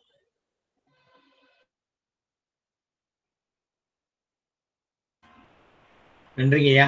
நன்றிங்க ஐயா. வேற எதுவும் கேள்விகள் இல்லைன்னா நம்ம நிறைவு செய்யலாம். ஷகானாமா சொல்றீங்க ஐயா. அனைவருக்கும் வணக்கம். நன்றின்னு எப்படி சார் ஒரு வரியில உங்களுக்கு எல்லாம் சொல்ல முடியாது ஐயா. நீங்க வந்து எவ்வளவு அருமையா திருவருட் பயன், சிவஞான போதம், சித்தியார், சிவப்பிரகாசம் எல்லாத்துலயும் எடுத்து அடிப்படைன்னு சொல்லி அருமையா சொல்லிட்டேங்க ஐயா.